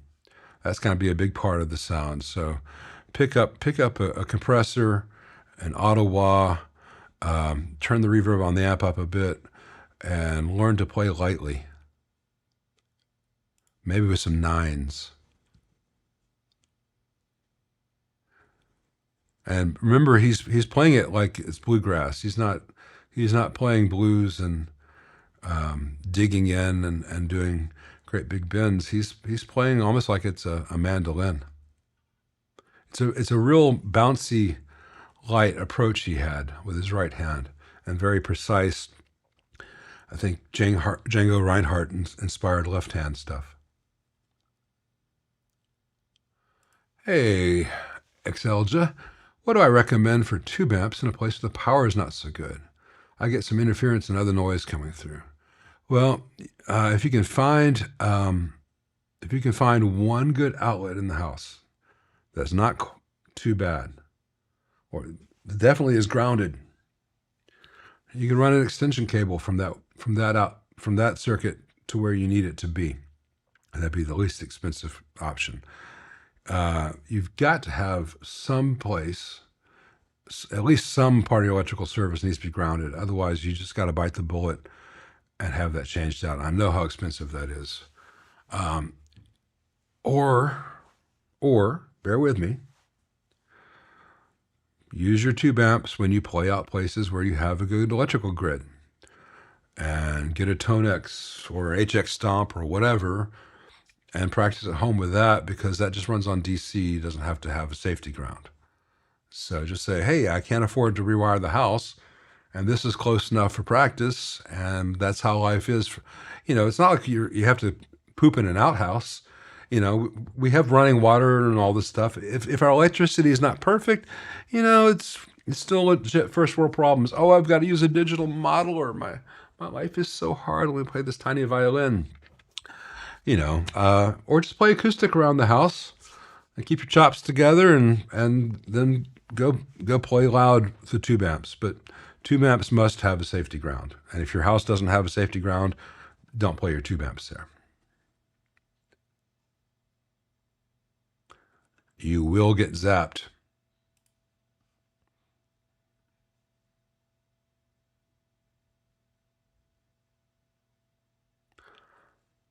I don't know anything about Marla amps. I would not buy Class A tube amps. Class A tube amps are either going to be too quiet for use or too heavy and expensive for use, because Class A has serious limitations unless you have transformers the size of my head.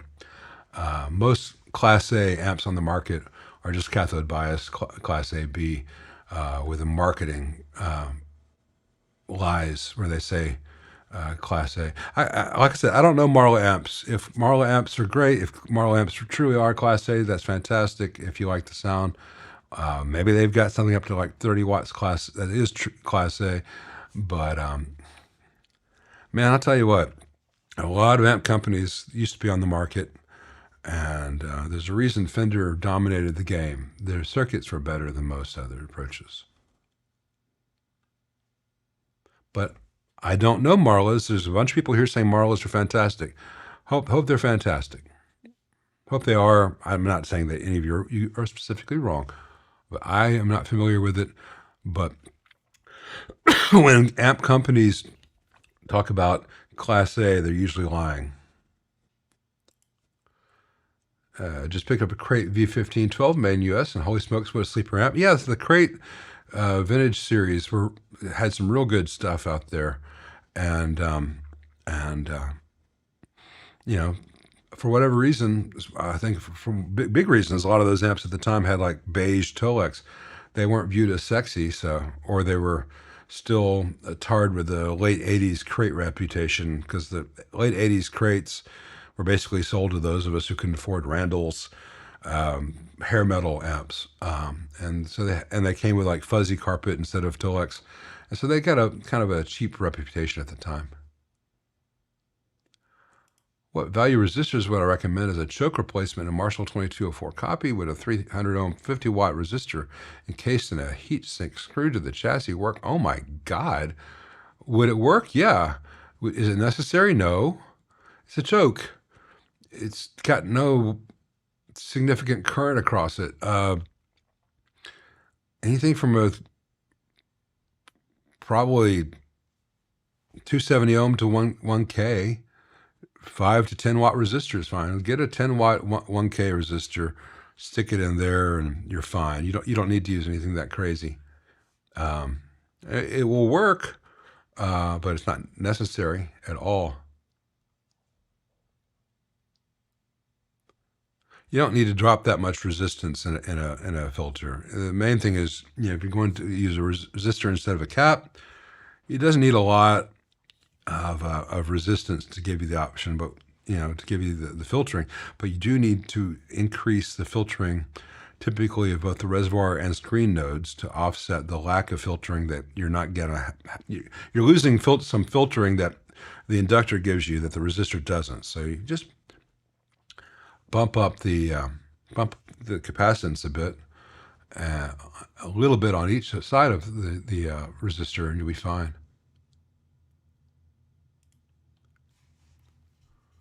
Is there a difference between the single, dual 16 microfarad can caps and using two caps when restoring? If you want to use two axial or radial individual electrolytics, you can. It's just on the old amps they used a multi-section can cap that was 16 microfarad, and if you have a Voxy that's being restored, F&T still makes that part. But if you're building a new AC30, you don't have to use a multi-section can cap. You can use two individual caps.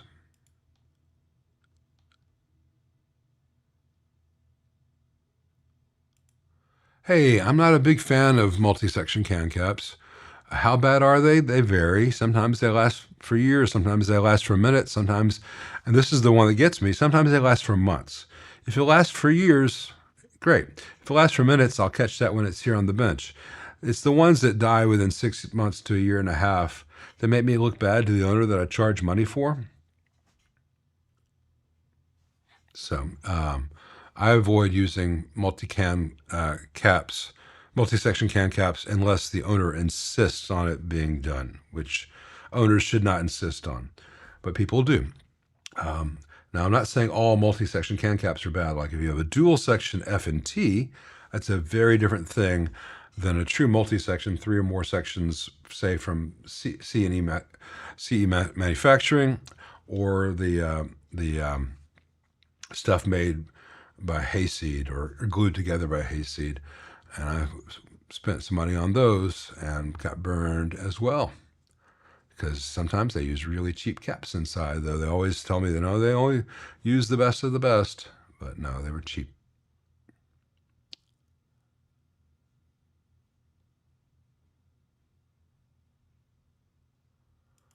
Hey, Rick, you got your Mike Landau hot rod upgrade with all improvements to make it more worth its money. Is there a better preamp tube upgrade I might suggest? Uh, I don't know what's in there now. Probably has the groove tubes, and the groove tubes are usually either Sovtex or JJ's. They're usually fine. There's just not much happening in the hot rod circuit where you're going to get much of a benefit or difference changing tubes either way. But if you want to try some, maybe the Electro Harmonics 7025s with a silver print, but you're probably not going to hear much difference. I don't think that matters in the slightest.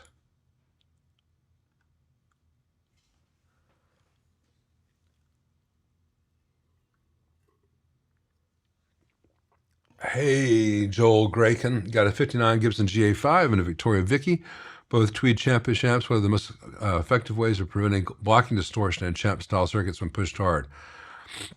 Well, first of all, you want to make sure you don't have excessive low end being fed into the phase or the tube, which would normally be the phase inverter. So you want to say, all right, here's where I want to have my high pass frequency set. Second of all,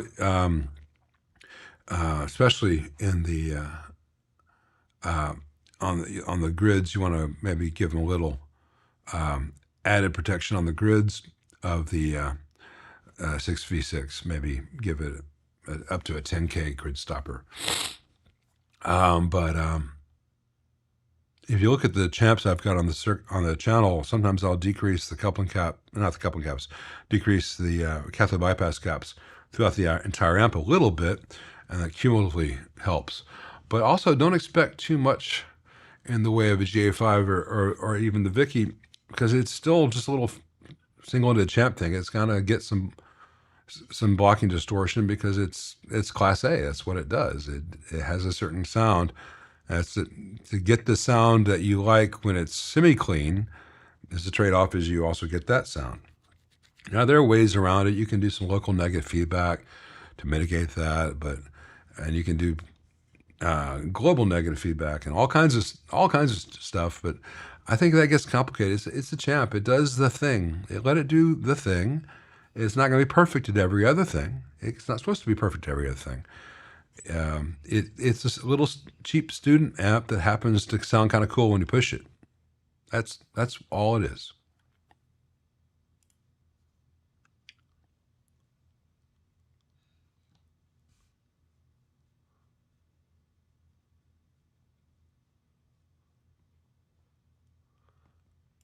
Bill in St. Louis. Must have missed part one. Let's see. Okay, I saw your 65 Princeton Reverb parts 1 and 2 out the replacement of the can cap. Discreet.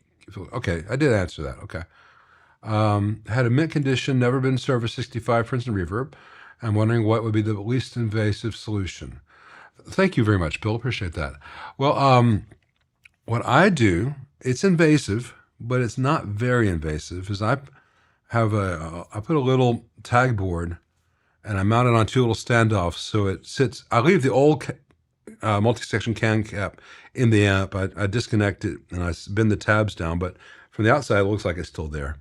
And I will drill two very small holes that allow me to place a new tag board right over the old can cap, and then I can use discrete components on that. And if I were to take that out, no one would really notice those two little holes because they're cleanly drilled. It's reliable. Look on my channel in the Vintage Fender playlist, or just if you look up Princeton's. I did one within the last year where I showed that in detail. That's my preferred solution because it gives you real good future serviceability, because all the conversion work is done this one time. It's easy for a tech to look at and understand what was done. It uses modern radial caps that are rated for like 12,000 hours at much higher temperatures than are ever present in a Princeton, so that the caps are going to last decades. There's just no downside other than it's not what Leo did with the parts that were available on the market back in 1963.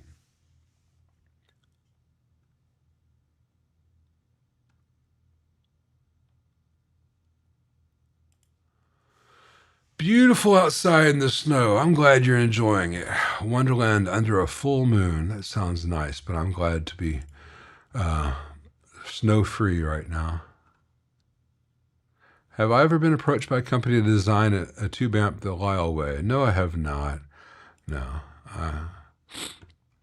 I don't think that they solicit outside stuff. They've got in-house peons. They don't need to hire outside peons.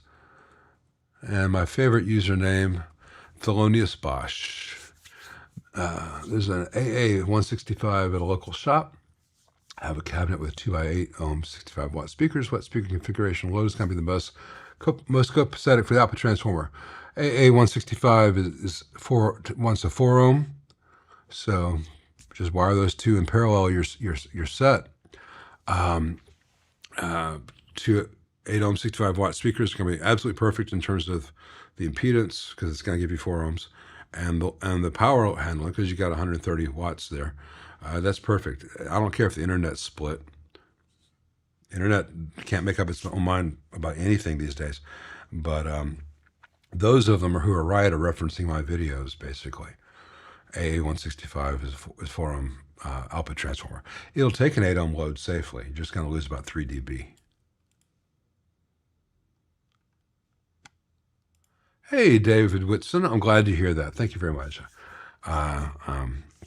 It's always good to leave the world a better place than you found it, right? And that's in some small way what I'm trying to do here. One of the things.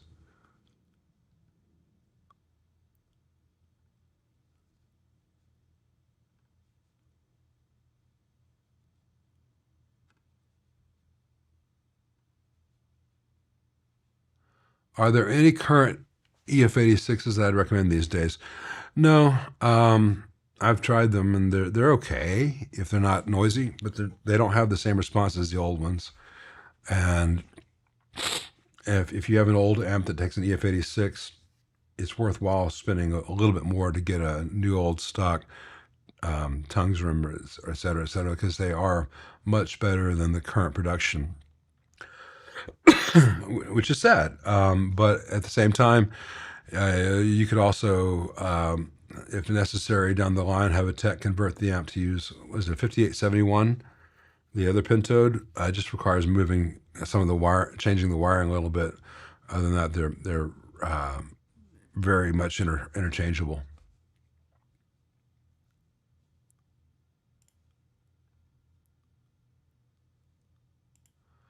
I always design with what I want I always start with what I want the user to interact with. I envision the amp already exists. I don't even know what's inside it yet, but I think of what the user should experience walking over the stage to turn up the treble. All right, how many channels would it be nice to have, and how would the user choose that? Start there. Beyond that, I start with the preamp, because I know that if I designed around a nominal 300 volts DC, I can get started, and then I figure out how many preamp filter nodes I'm going to need and all that stuff. Power sections are all pretty much alike. You've got fixed bias, cathode bias. You've got solid state or tube rectifier. I almost always would avoid tube rectifiers these days, though there's some ways to make it a solid state feel like and behave like a tube these days.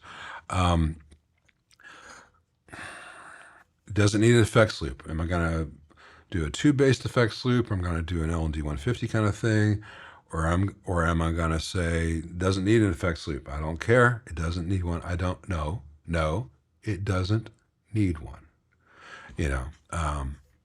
So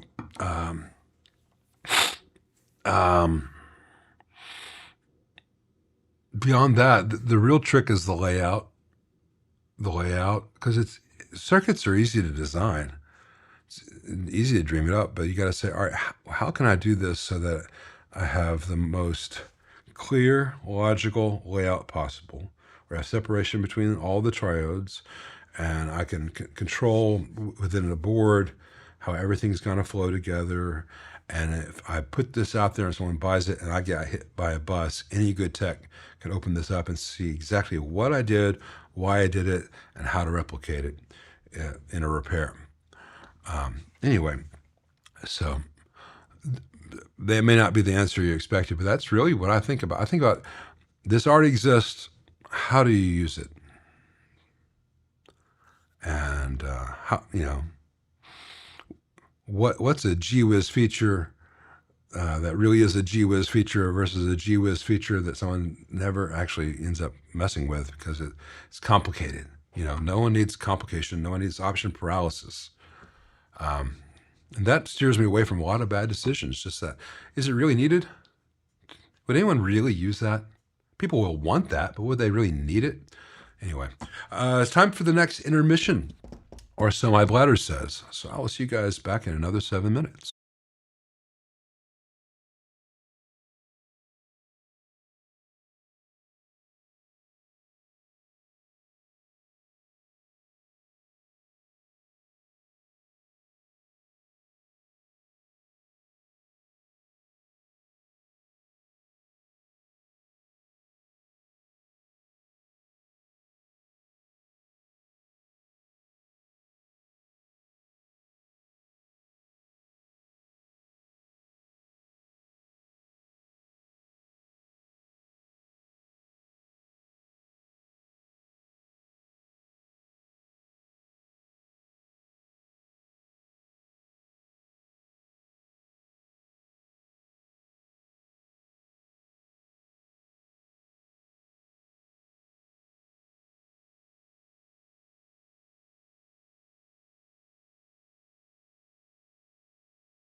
Oh, that's left over from last week. Sorry to be late coming back to the party here. We turn Richard's 2-week-old comment off. Where was I?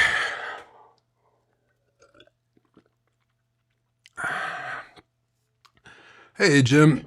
57 Deluxe has got 20 microfarad Sprague atoms in it. They're old but still working okay, and the advantage to replacing them with MOD 60 microfarad filter caps. Well, depending on how old they are. See, the thing with Sprague atoms is if they're not that old, they probably need to be replaced because Sprague atoms went way downhill about 15 years ago. Hey, Keith, thanks for joining us. Hope you're feeling better, man. Keith had the same crud I've had, possibly worse. If they're old, they weren't junk when they were built, but they're old, and you don't know if they're working okay. And what is working okay? In general, you can think of a filter cap as a 9-volt battery. Here's one. And when it's new, it might measure 9 point something volts. And it very quickly drops off to about 7 volts, 7 something volts. Spends most of its life at 7 volts. So it starts off here at 9 volts and quickly drops down to 7 volts. Does this. And it's not like it goes, and then it blows up.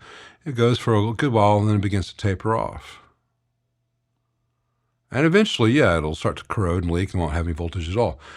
You don't know where in that cap's lifespan you are. Are you here? Are you here? Are you here?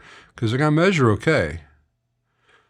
So, you probably would sound better with newer caps if they're old filter caps. But if the amp sounds good to you, the amp sounds good to you. I'm not here to tell you must spend money or change anything, but...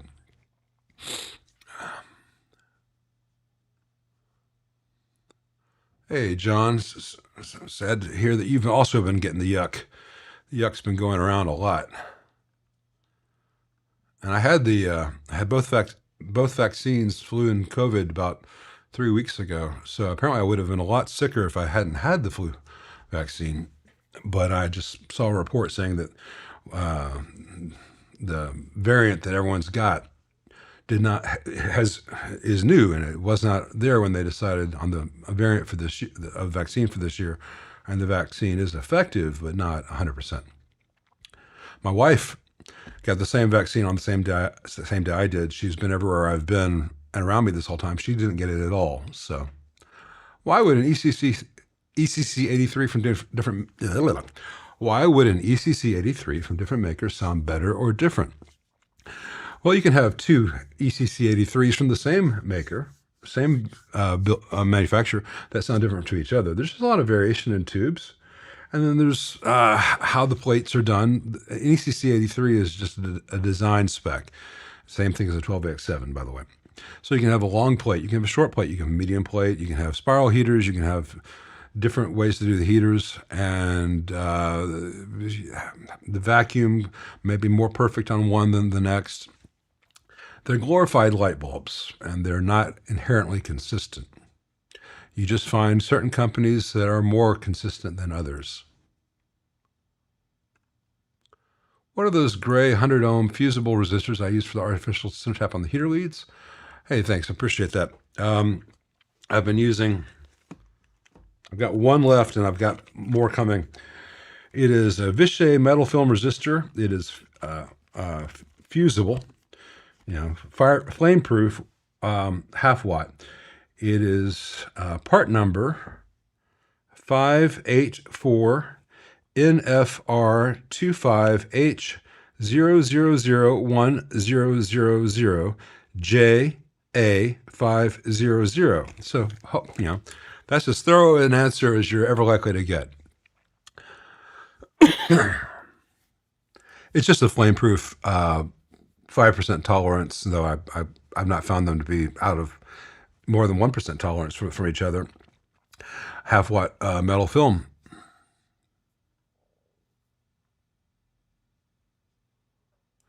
Hey, Ollie Snack Bar. I've got a 68 Fender Bandmaster Reverb. I want to change the circuit to AB763. It currently has an AC568. From what you understand, you should change out the output transformer because increase B+ output transformer brand ideas.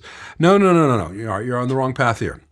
There's very little difference between AC 568 and the earlier Bandmaster reverb.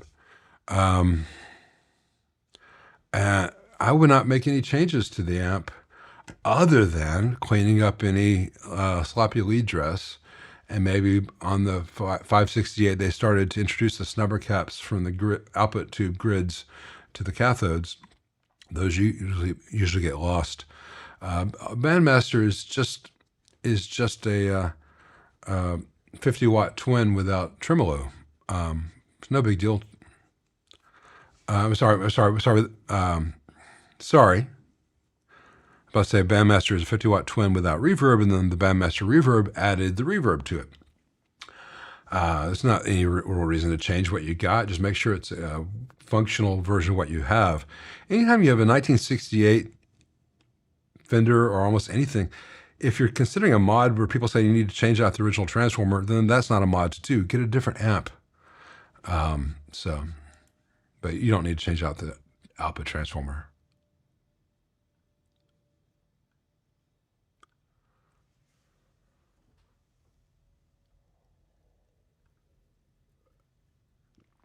Hey, Wrecking Crew, I don't know who's doing the best current production treble boost pedals. I used to make some really nice ones, but that was before there was like 30 different treble boost makers on the market. Hopefully someone will be able to answer that. I just don't keep up with pedals very much. Hey, Red Beach fan, besides a better speaker cable, what modifications would I recommend for a modern Fender 57 Champ reissue? Not loving the flabby sound of mine, though I know that's somewhat inherent.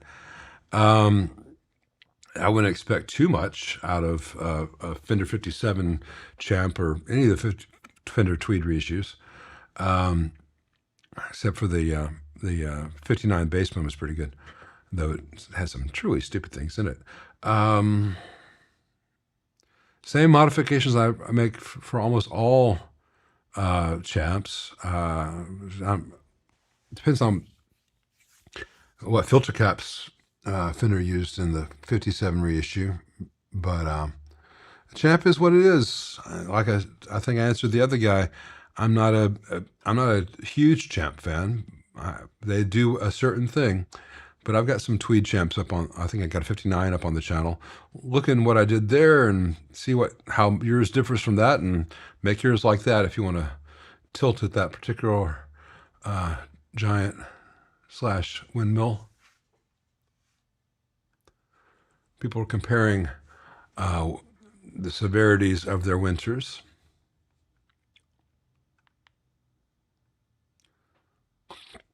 Let's see.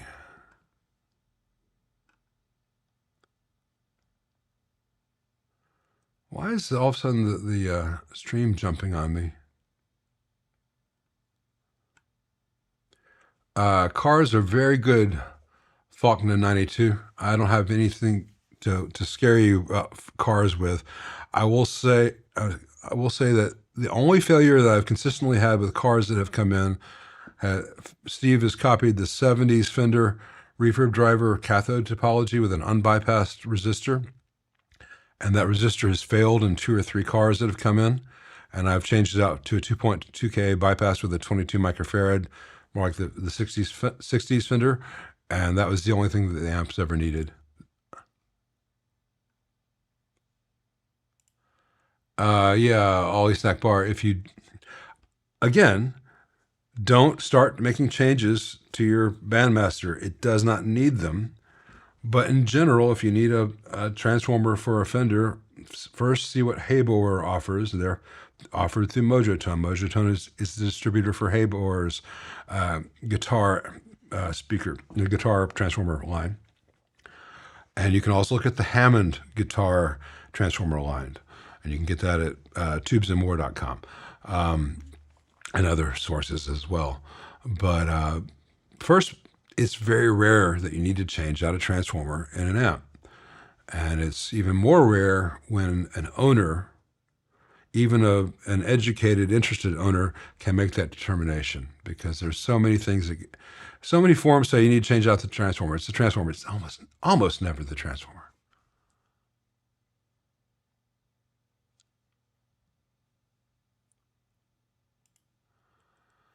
Just purchased a 67 Fender Champ. It still has original speaker and sounds good until the volume is at 7 or louder. It starts to vibrate. Is that normal? Should I replace the speaker? It's very possible you've got problems with your cone or your voice coil in an old speaker in a Champ. They were very inexpensive speakers to begin with. But I don't know, when you say it vibrates, I don't know if that's something inside the amp doing that or the speaker. So you need to take it to a tech and have it looked at. And a tech can hook that up to an external speaker and can go in there and manipulate things inside and can tell you very quickly. I'm just some guy on the internet sitting in his room. I don't have your amp in front of me. And so while it's very common that a 67 Champ would probably need a new speaker, it may not be the only thing that you have wrong with it. So, and it's tricky to know from here.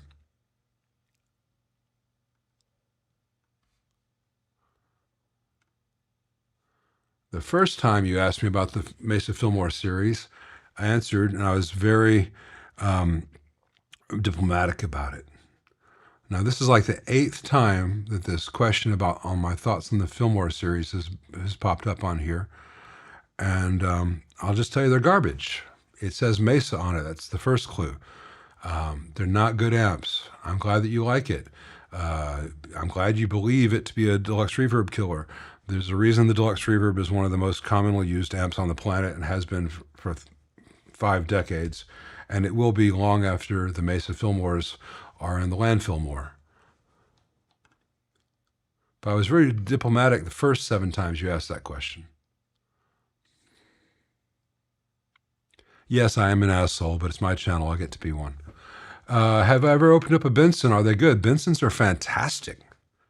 Really fantastic. The sounds it gives are not the sounds that I'm necessarily looking for, but it's really good. Skirp says not a big fan of Kevin O'Connor. Be careful, found a schematic for a voltage regulator that would not work as drawn. I've seen some other things in his books that are not quite up to snuff. But I was trying to be nice and say that he might be a possible good resource as well. But I would go with Merlin over KOC.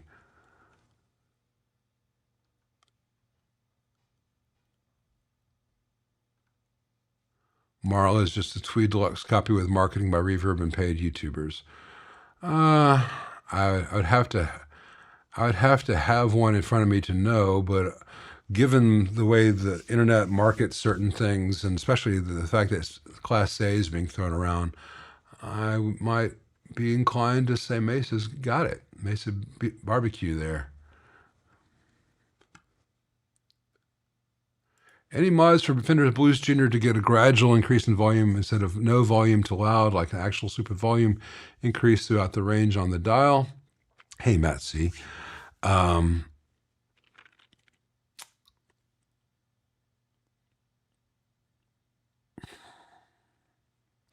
you've got a master volume on there. So basically, if the sweep on the volume pot on a Blues Junior is not perfect. So maybe you turn it up to like 9 o'clock and all of a sudden the sound comes on and it's a little bit louder than you want it to be there. Just turn the master down a little bit at that point. There's no need to throw money at it. There are other things that are be problematic in that app. That means that you don't want to put too much money into it. But you have 2 volumes, use them well.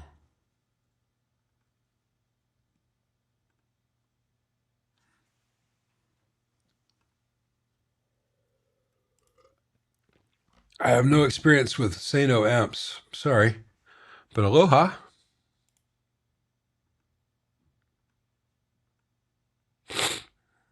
I have not even clicked on a video on the new 62 Super Reverb reissue, Red Beach fan, let alone been inside one. I figure in 2 years when the warranty expires, they'll start to come to me.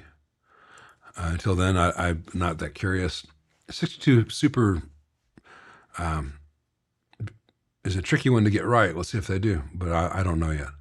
Hey, finally bought an aux box, Papa Hoigs says. My high-powered amps have never sounded so sweet in the 8x10 bedroom. Exactly.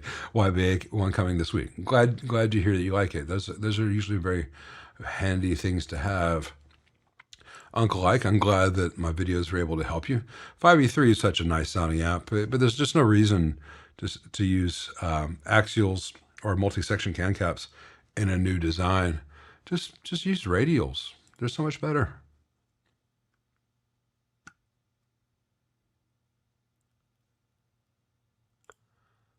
I guess my questions are hands off, no point in hanging around.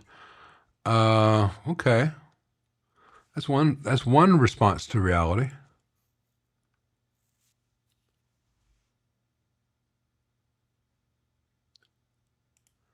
Hey, Natas 5050, looking at 5150 combo and the 6505 combo.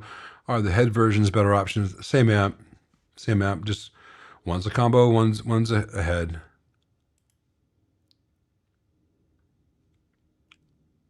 Might be some different features, but they don't affect it fundamentally. Hey, Polobo, recently addicted ampaholic here. What is my opinion on ceramic caps and a signal path on a higher gain circuit, such as a 22 nanofarad coupler? Thanks. I would not use a ceramic for something that's 22 nanofarad, except in very specific situations. I would not use them in a high gain amp at all because you're going to be getting whistling microphonics from that. In a Fender AB763, for instance, V2B, the coupling cap off V2B in a Fender is traditionally a 20 microfarad ceramic disc. And that actually, even with it being slightly microphonic, adds a little bit of air and a little bit of harmonic distortion that a film cap kind of removes. It's not like night and day, but it's noticeable. But that's the things which make it beneficial in that clean circuit, and I'm calling AB763. You can do Mike Bloomfeld, you can do pretty loud stuff, but it's still overall a clean amp in the grand scheme of high gain and low gain amps. That little bit of air and the little bit of instability is a nice variable to introduce. In a high gain circuit, you're asking for oscillation and squeal. I would not use that in a high gain amp.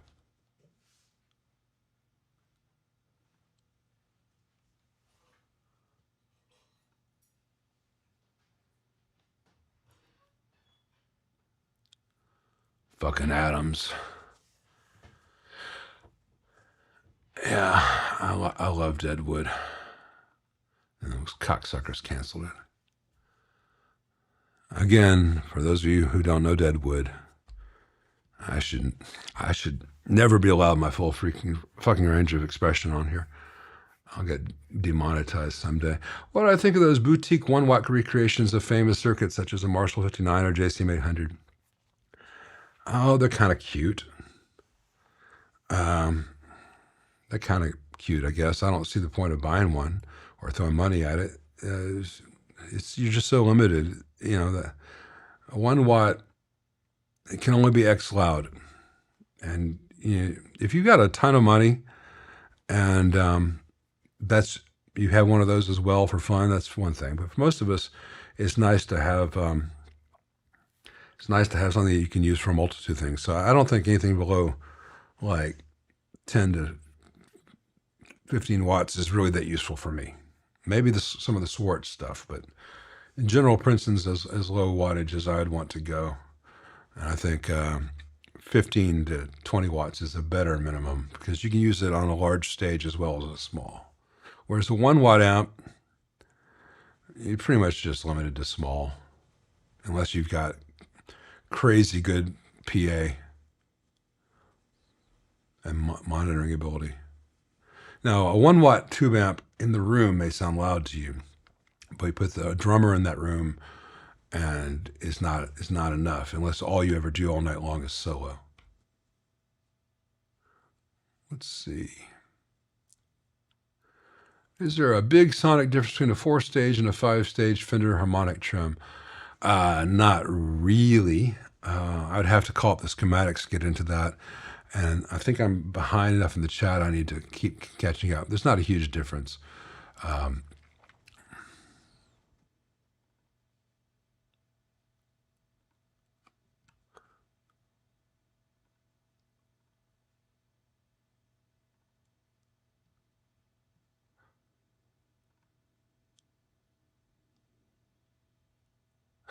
Hand me a glazed donut, will you? See, I feel bad. I'm cussing in front of Keith Williams, and he's just, and I would say this, if Keith's still here, I'd say that. I know this. I've said this to his face. He just comes across as Mr. Fred Rogers, and I am just not that. But I also know that Keith has got a wicked sense of humor, so. Hey, Lewis X. Got a Marshall 9200 240 volt. Wondering what my opinion on them. Is it worth taking in for a service, or are they generally reliable? Oh, I don't remember what that amp is. Let me look that up real quick. Marshall 9200.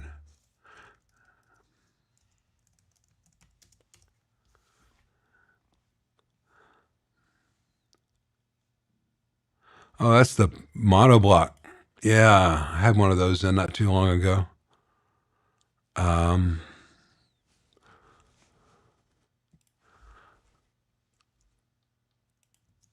had one of those in not that long ago, and it was pretty good. I don't remember any. The only downside to that amp was the knobs. If you lose those knobs, they're tricky, and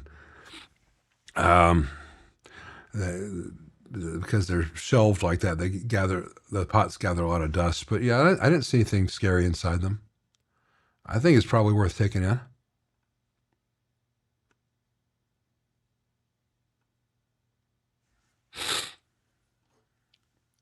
Good night, Stepford. Let's see.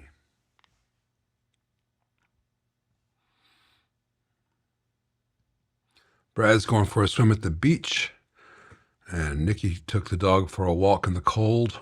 And every time I go outside, my toes get cold. So I'm trying to keep my toes warm and stay inside as often as possible. I did a funny thing, but it's been effective. I've been feeling so bad for the last 2 weeks. I put on my Nike Air Force Ones, which are my styling shoes, and nothing can be wrong if I got my Force Ones on. And it helped. It just elevated everything.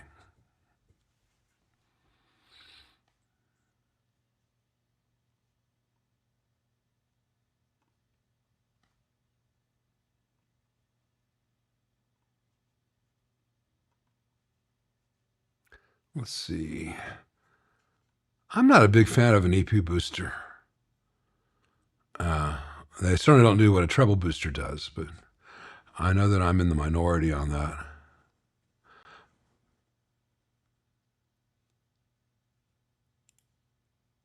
Hey, Emmett Otter. Could I explain the difference between the greenback and the Alnico? I don't know, man. That's like explaining the difference between strawberry and chocolate. There it is. There it is.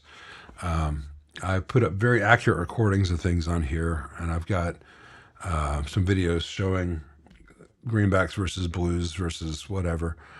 But yeah, I can't sit here and verbalize it for you in any way that is necessarily going to tell you anything or be useful, because that's a sensory experience that's easy to accomplish yourself. Strawberries are more strawberry-like. Chocolate is more chocolate-like, and neither one is much of a butterscotch kind of thing. I don't know. I mean, it's really hard for some of this stuff. And I'm not putting you down or belittling you. I mean, I think you get it. I can talk for 30 minutes about it and just waste everyone's time. Find a chance to play through blue versus greenbacks, and you'll get both. They each have the strengths and weaknesses.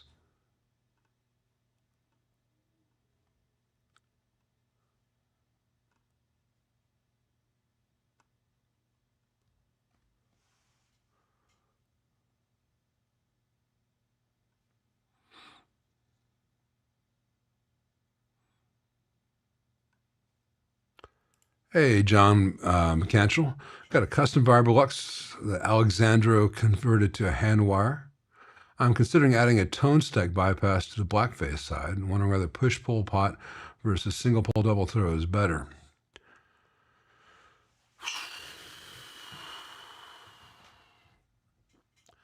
I'm not a big fan of the tone stack full bypass in a Fender. I think it's too much. But if you must do it, I think it's better just to. I'll give you a better solution than what you're talking about. But in terms of the question, push pull pots are never as good as a regular pot. And if you have this real estate, it's better to do a physical switch for the switching and a dedicated pot for the variable potentiometer. But if you must use push pull, I think the Burns with the 3/8 inch bushing is probably the best option. But I'm not a big fan of that. I would suggest either replacing the mids pot or adding a mids pot. The standard Fender had a 10K audio taper. Replace that with a 100K audio taper. It'll still be 10K when it's at noon, but from noon to 5 o'clock, it'll go into boost, boost, boost, boost. So you'll have the same effect as the bypass, but you can control how much and how far. You lose the foot switching thing, but that's overblown.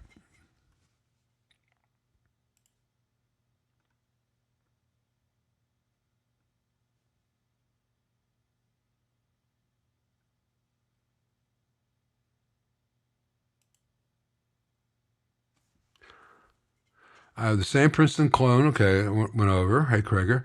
It's been having reverb issues as well. Dropped out completely. Did the tightening up of everything and swapped tubes. Now reverb is surf or zip. Huh. Well, you may have a different problem there, but I'd have to see your amp to be able to step you through that. Make sure you don't still have a bad tank, because the tank those Belton Accutronic tanks are garbage.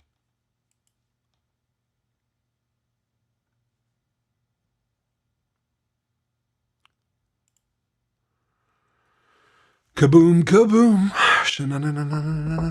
kaboom, kaboom. What I think is the best amp head out there today that's generally clean, high headroom, and takes pedals really well.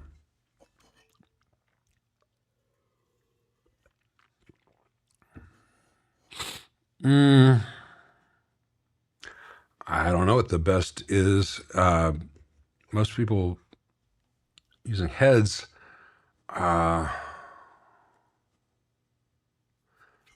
probably a dual Showman if you're just talking about the classic thing. Dual Showman and high watt DR103, but those are, I mean, literally some of the best. And then you get into maybe at the same price range, you can get yourself a really nice sounding two-rock. But most people are going to be gigging with a combo versus heads. So I'd say get a twin reverb reissue for that. But if you need a head, you need a head. Insert joke here.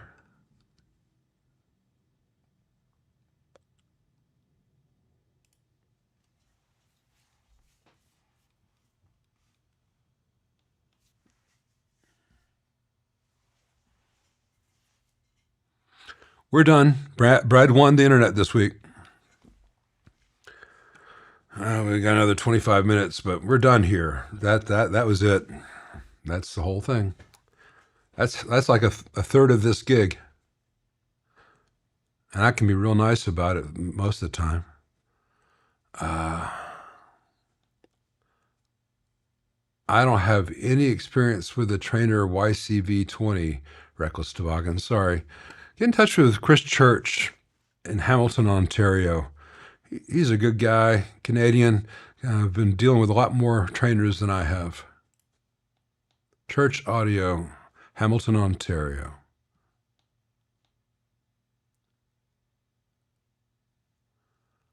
No experience with a Rocket Retro hand-wired amp. Sorry, Aunt Jamarmalade.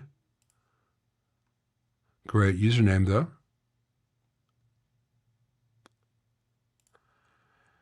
You got a Fender Blues Deluxe reissue I was working on. I replaced a lot of components, and now it makes it sound like a fuzz pedal with a gate on it. Got me baffled. Any ideas? Well, if you worked on it, it could be an awful lot of things. I cannot tell you what it is. I can tell you that if I had a blues deluxe come in, and that was the symptom, I would first look at the phase inverter plates, make sure that both sides of the phase inverter are working, or that both output tubes are working, because the sound you're describing is just half the output working.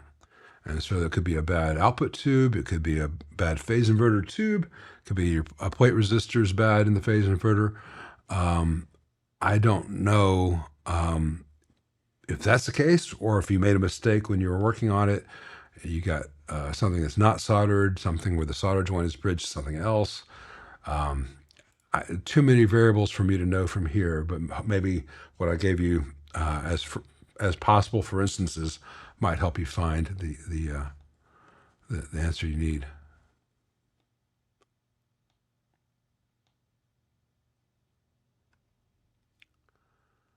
Dr. Wu is always with me, but sometimes he's just a shadow of the man that I once knew.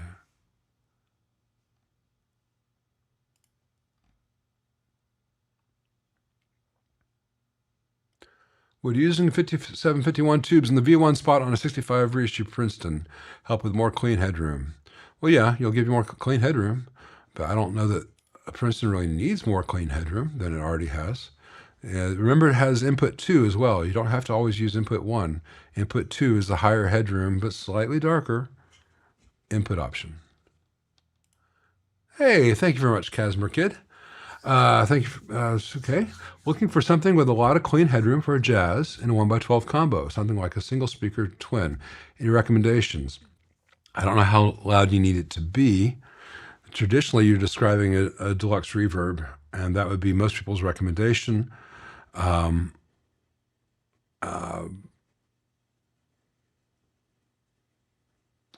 You might want to try also the 68 custom Pro reverb reissue, which is not really a reissue of an amp that ever existed, but that is the 40-watt 1x12 single channel Fender circuit the Fender's got out. If you ever need to play like big Pat Metheny gigs, that'd be the one to go with. Most guys playing jazz are going to want the deluxe reverb or the Princeton reverb. And don't be afraid of the 10-inch speaker in a stock Princeton reverb. It is a lot of low end for a band context with a guitar, because it gives some of the low end is then going to be available for upright bass or piano. But play those things and see what you think. You could also get some of the Princetons which have a 12-inch speaker, but I don't find that the cabinet really develops the low end as much as people think to take full advantage of a 12-inch speaker. I hope that helps. There are a lot of good options. Play as many as possible, but there's a reason a deluxe and a Princeton are like, if not people's first choice, they're almost always their first choice for backline.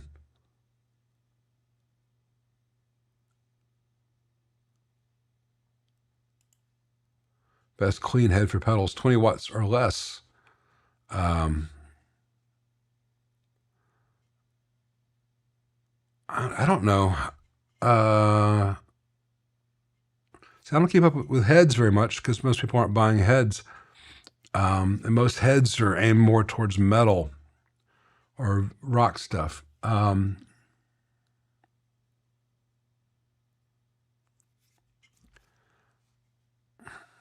also, I like things with colors, so I would get a AC 30 head, and there's my clean sound. Oh, Casmer Kid, another thing.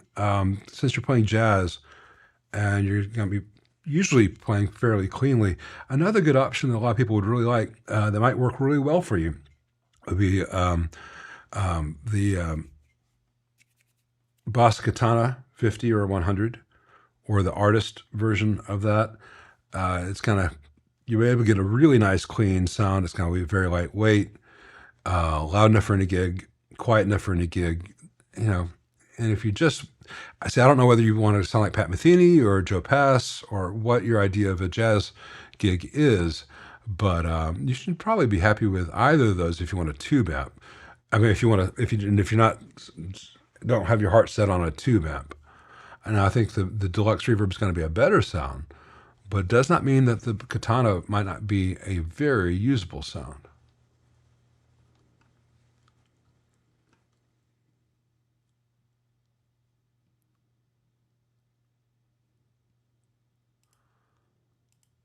Oh, I don't, I just mentioned that the other day. No, I think some kind of washer needs to be between a screw head and a Telex, especially a pan head screw.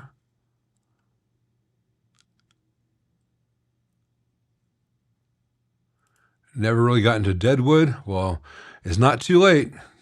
Go get into it because it's the best show ever put on television.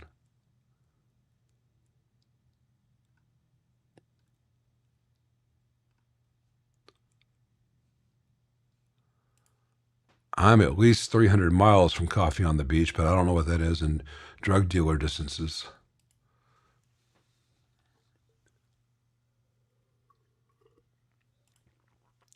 Hey, the Blonde 1971. Well, take Mesa off your list. Ignator, I would take off the list too, unless you're talking about an older used app. As much as I like Bruce, when he sold the company, the stuff has been made out with that name has not been as good as the stuff it was made back when Bruce was running the company. Sir and Friedman, absolutely. Add Head First to the list. I don't know what kind of sounds you're looking for, so you might also want to look into Germino. But Sir, Friedman, and Head First probably be good places for you to go for the typical kind of cover a lot of bases, 100-watt head sounds that are really good specific sounds, but I don't know. I don't know what you're looking for. If you just want to pony up and go hand wired, well, Freeman's got some hand wired stuff, and all the Germino stuff is hand wired. But I don't know what your tastes are. Everyone says 100-watt head. What do you mean by that? So one guy wants to do Allman Brothers. The other guy wants to do Women and Children First. The other guy wants to sound like Steve Lukather. So CTS seems to be the only manufacturer that offers a J-taper pot.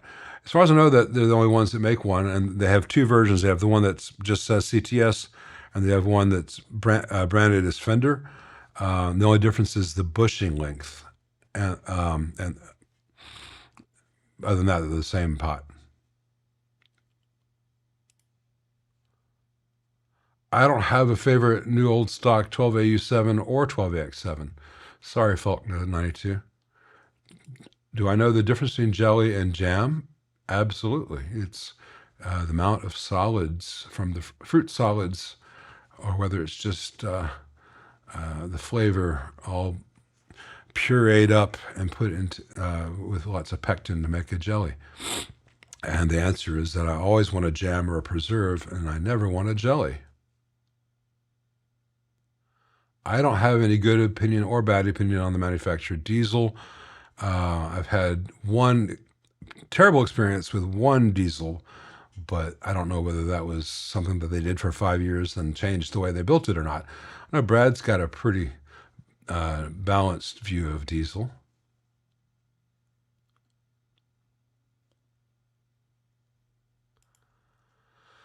Oh, I don't know which ones are PCB versus hand wired. I know the head first is PCB. They're good PCB. There's no reason to choose anyone's hand wired over those PCBs. PCBs make a lot more sense for a production high gain amp than hand wired does. Yeah, I would not. I would, if I were doing a high gain multi-channel amp, I would want it to be good quality PCBs. Jam and preserves are not the same thing, Gooden, but they're similar to each other. Preserves are going to have pieces of whole fruit in them. Jam, you can have little bits of fruit and also just kind of the puree.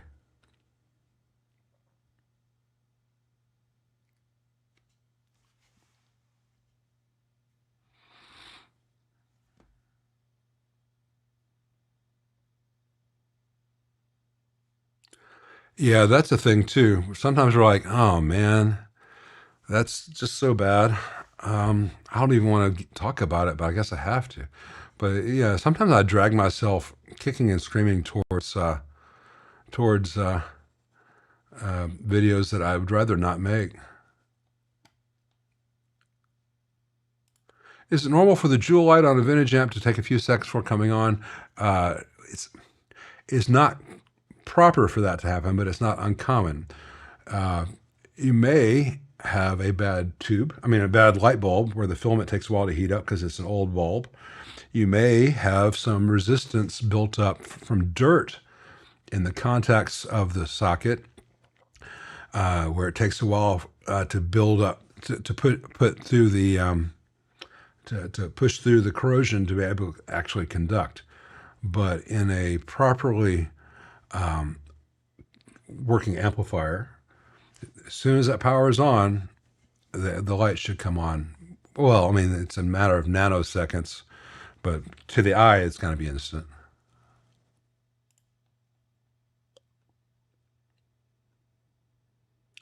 Apparently, I fell into some kind of trap answering the difference between jelly and jam. Uh, but as a cook, that's not a joke to me, man.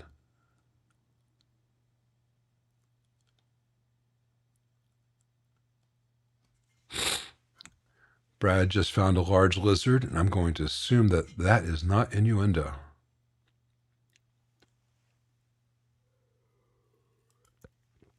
E-Bikes just got the Alessandro, thanks to my test, was going to get a Raging Cajun. Raging Cajun is a good speaker, but I think the Alessandro is better for most players.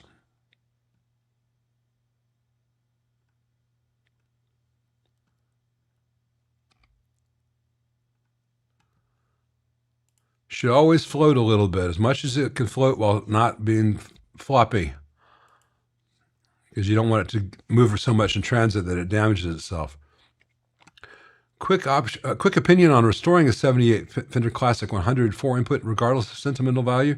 Unless there's a tremendous amount of sentimental value there, the repair would cost much more than the inherent value of the amp in terms of replacing it or buying another one. There are better amps than that have come out since 1978. Sorry.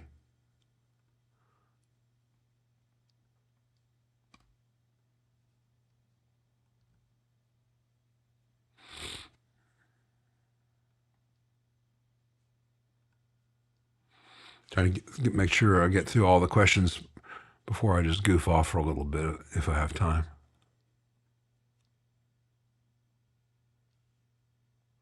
What's the stuff I seal a cut trace with called? I just seal it with clear nail polish.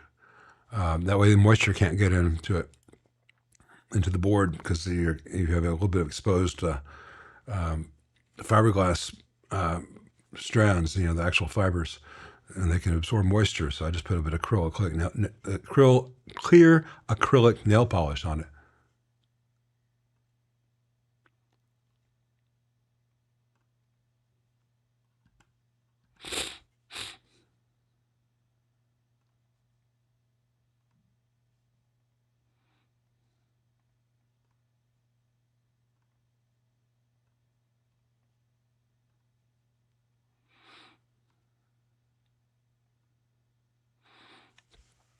Let's see.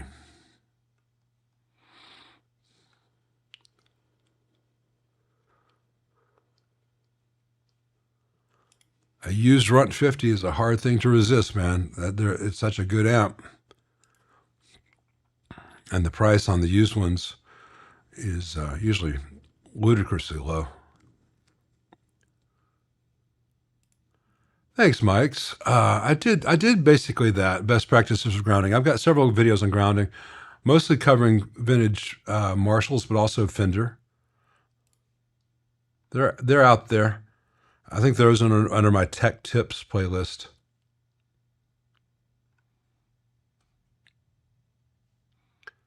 Let's see.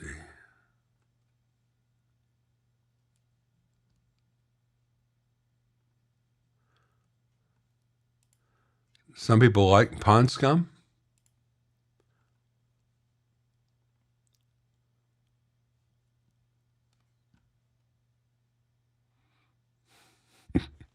Roll me another one. Absolutely, he was. Yeah. Hey, Derek. Watching while you clean.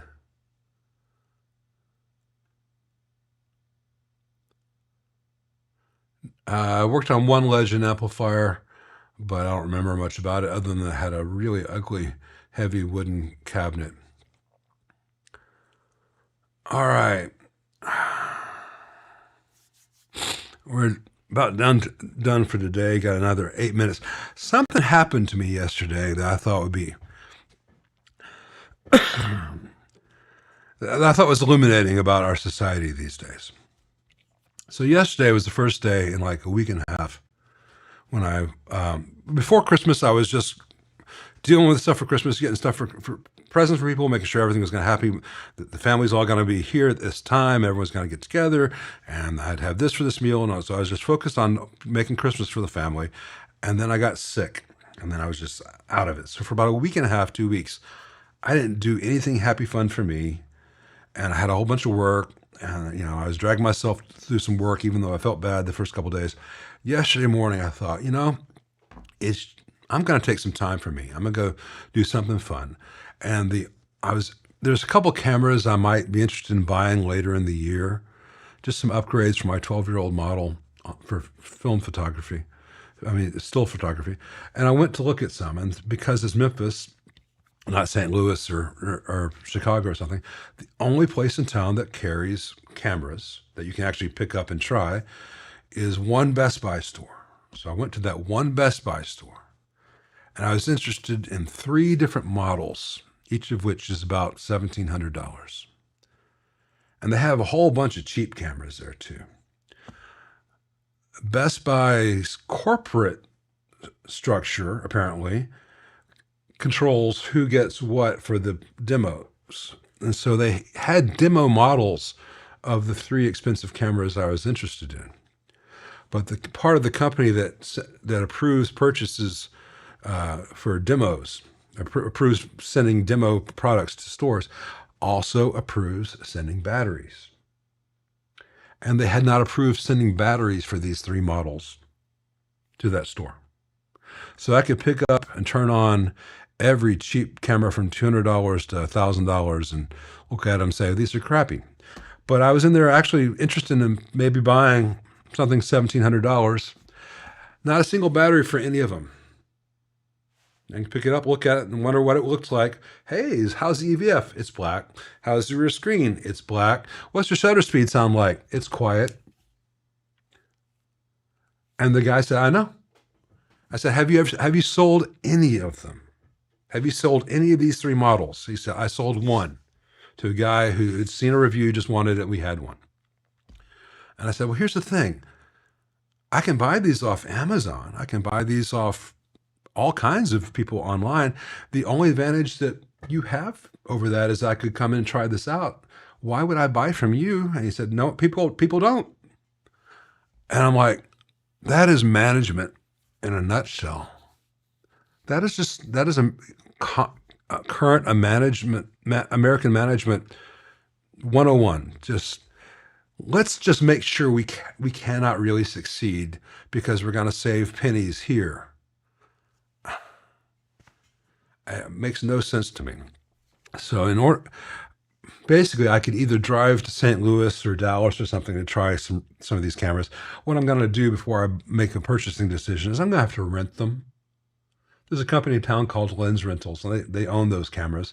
So I'll spend $120 to rent one for a week before I take a chance buying the wrong thing. But I should just be able to go to a camera store and try it and hold it, see what the clicks sound like and all that. I shouldn't have to bring a battery to a Best Buy. My God.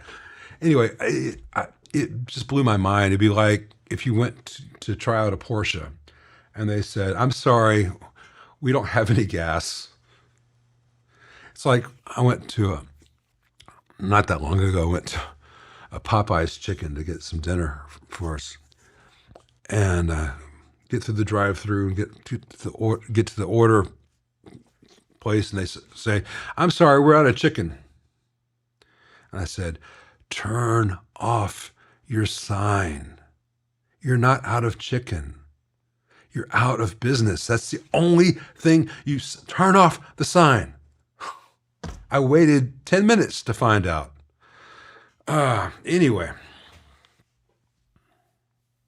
I used to be in management at Blockbuster Music, and it's just like, there used to be core concepts when you got promoted to assistant manager. They would start teaching you certain things, you know, who's more important, the customer in front of you or the customer on the phone, et cetera, et cetera, et cetera. And it's like, oh, those things that I learned, and that was just 30, 40 years ago, they're gone. They're gone. No one knows what they're doing anymore. Thoughts on the Venezuela situation, man, I don't want to get into that right now. I don't want to get into that right now at the tail end. I think two wrongs, et cetera, et cetera.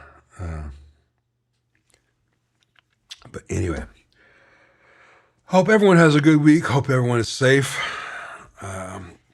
Hope everyone avoids mesas and all that fun stuff.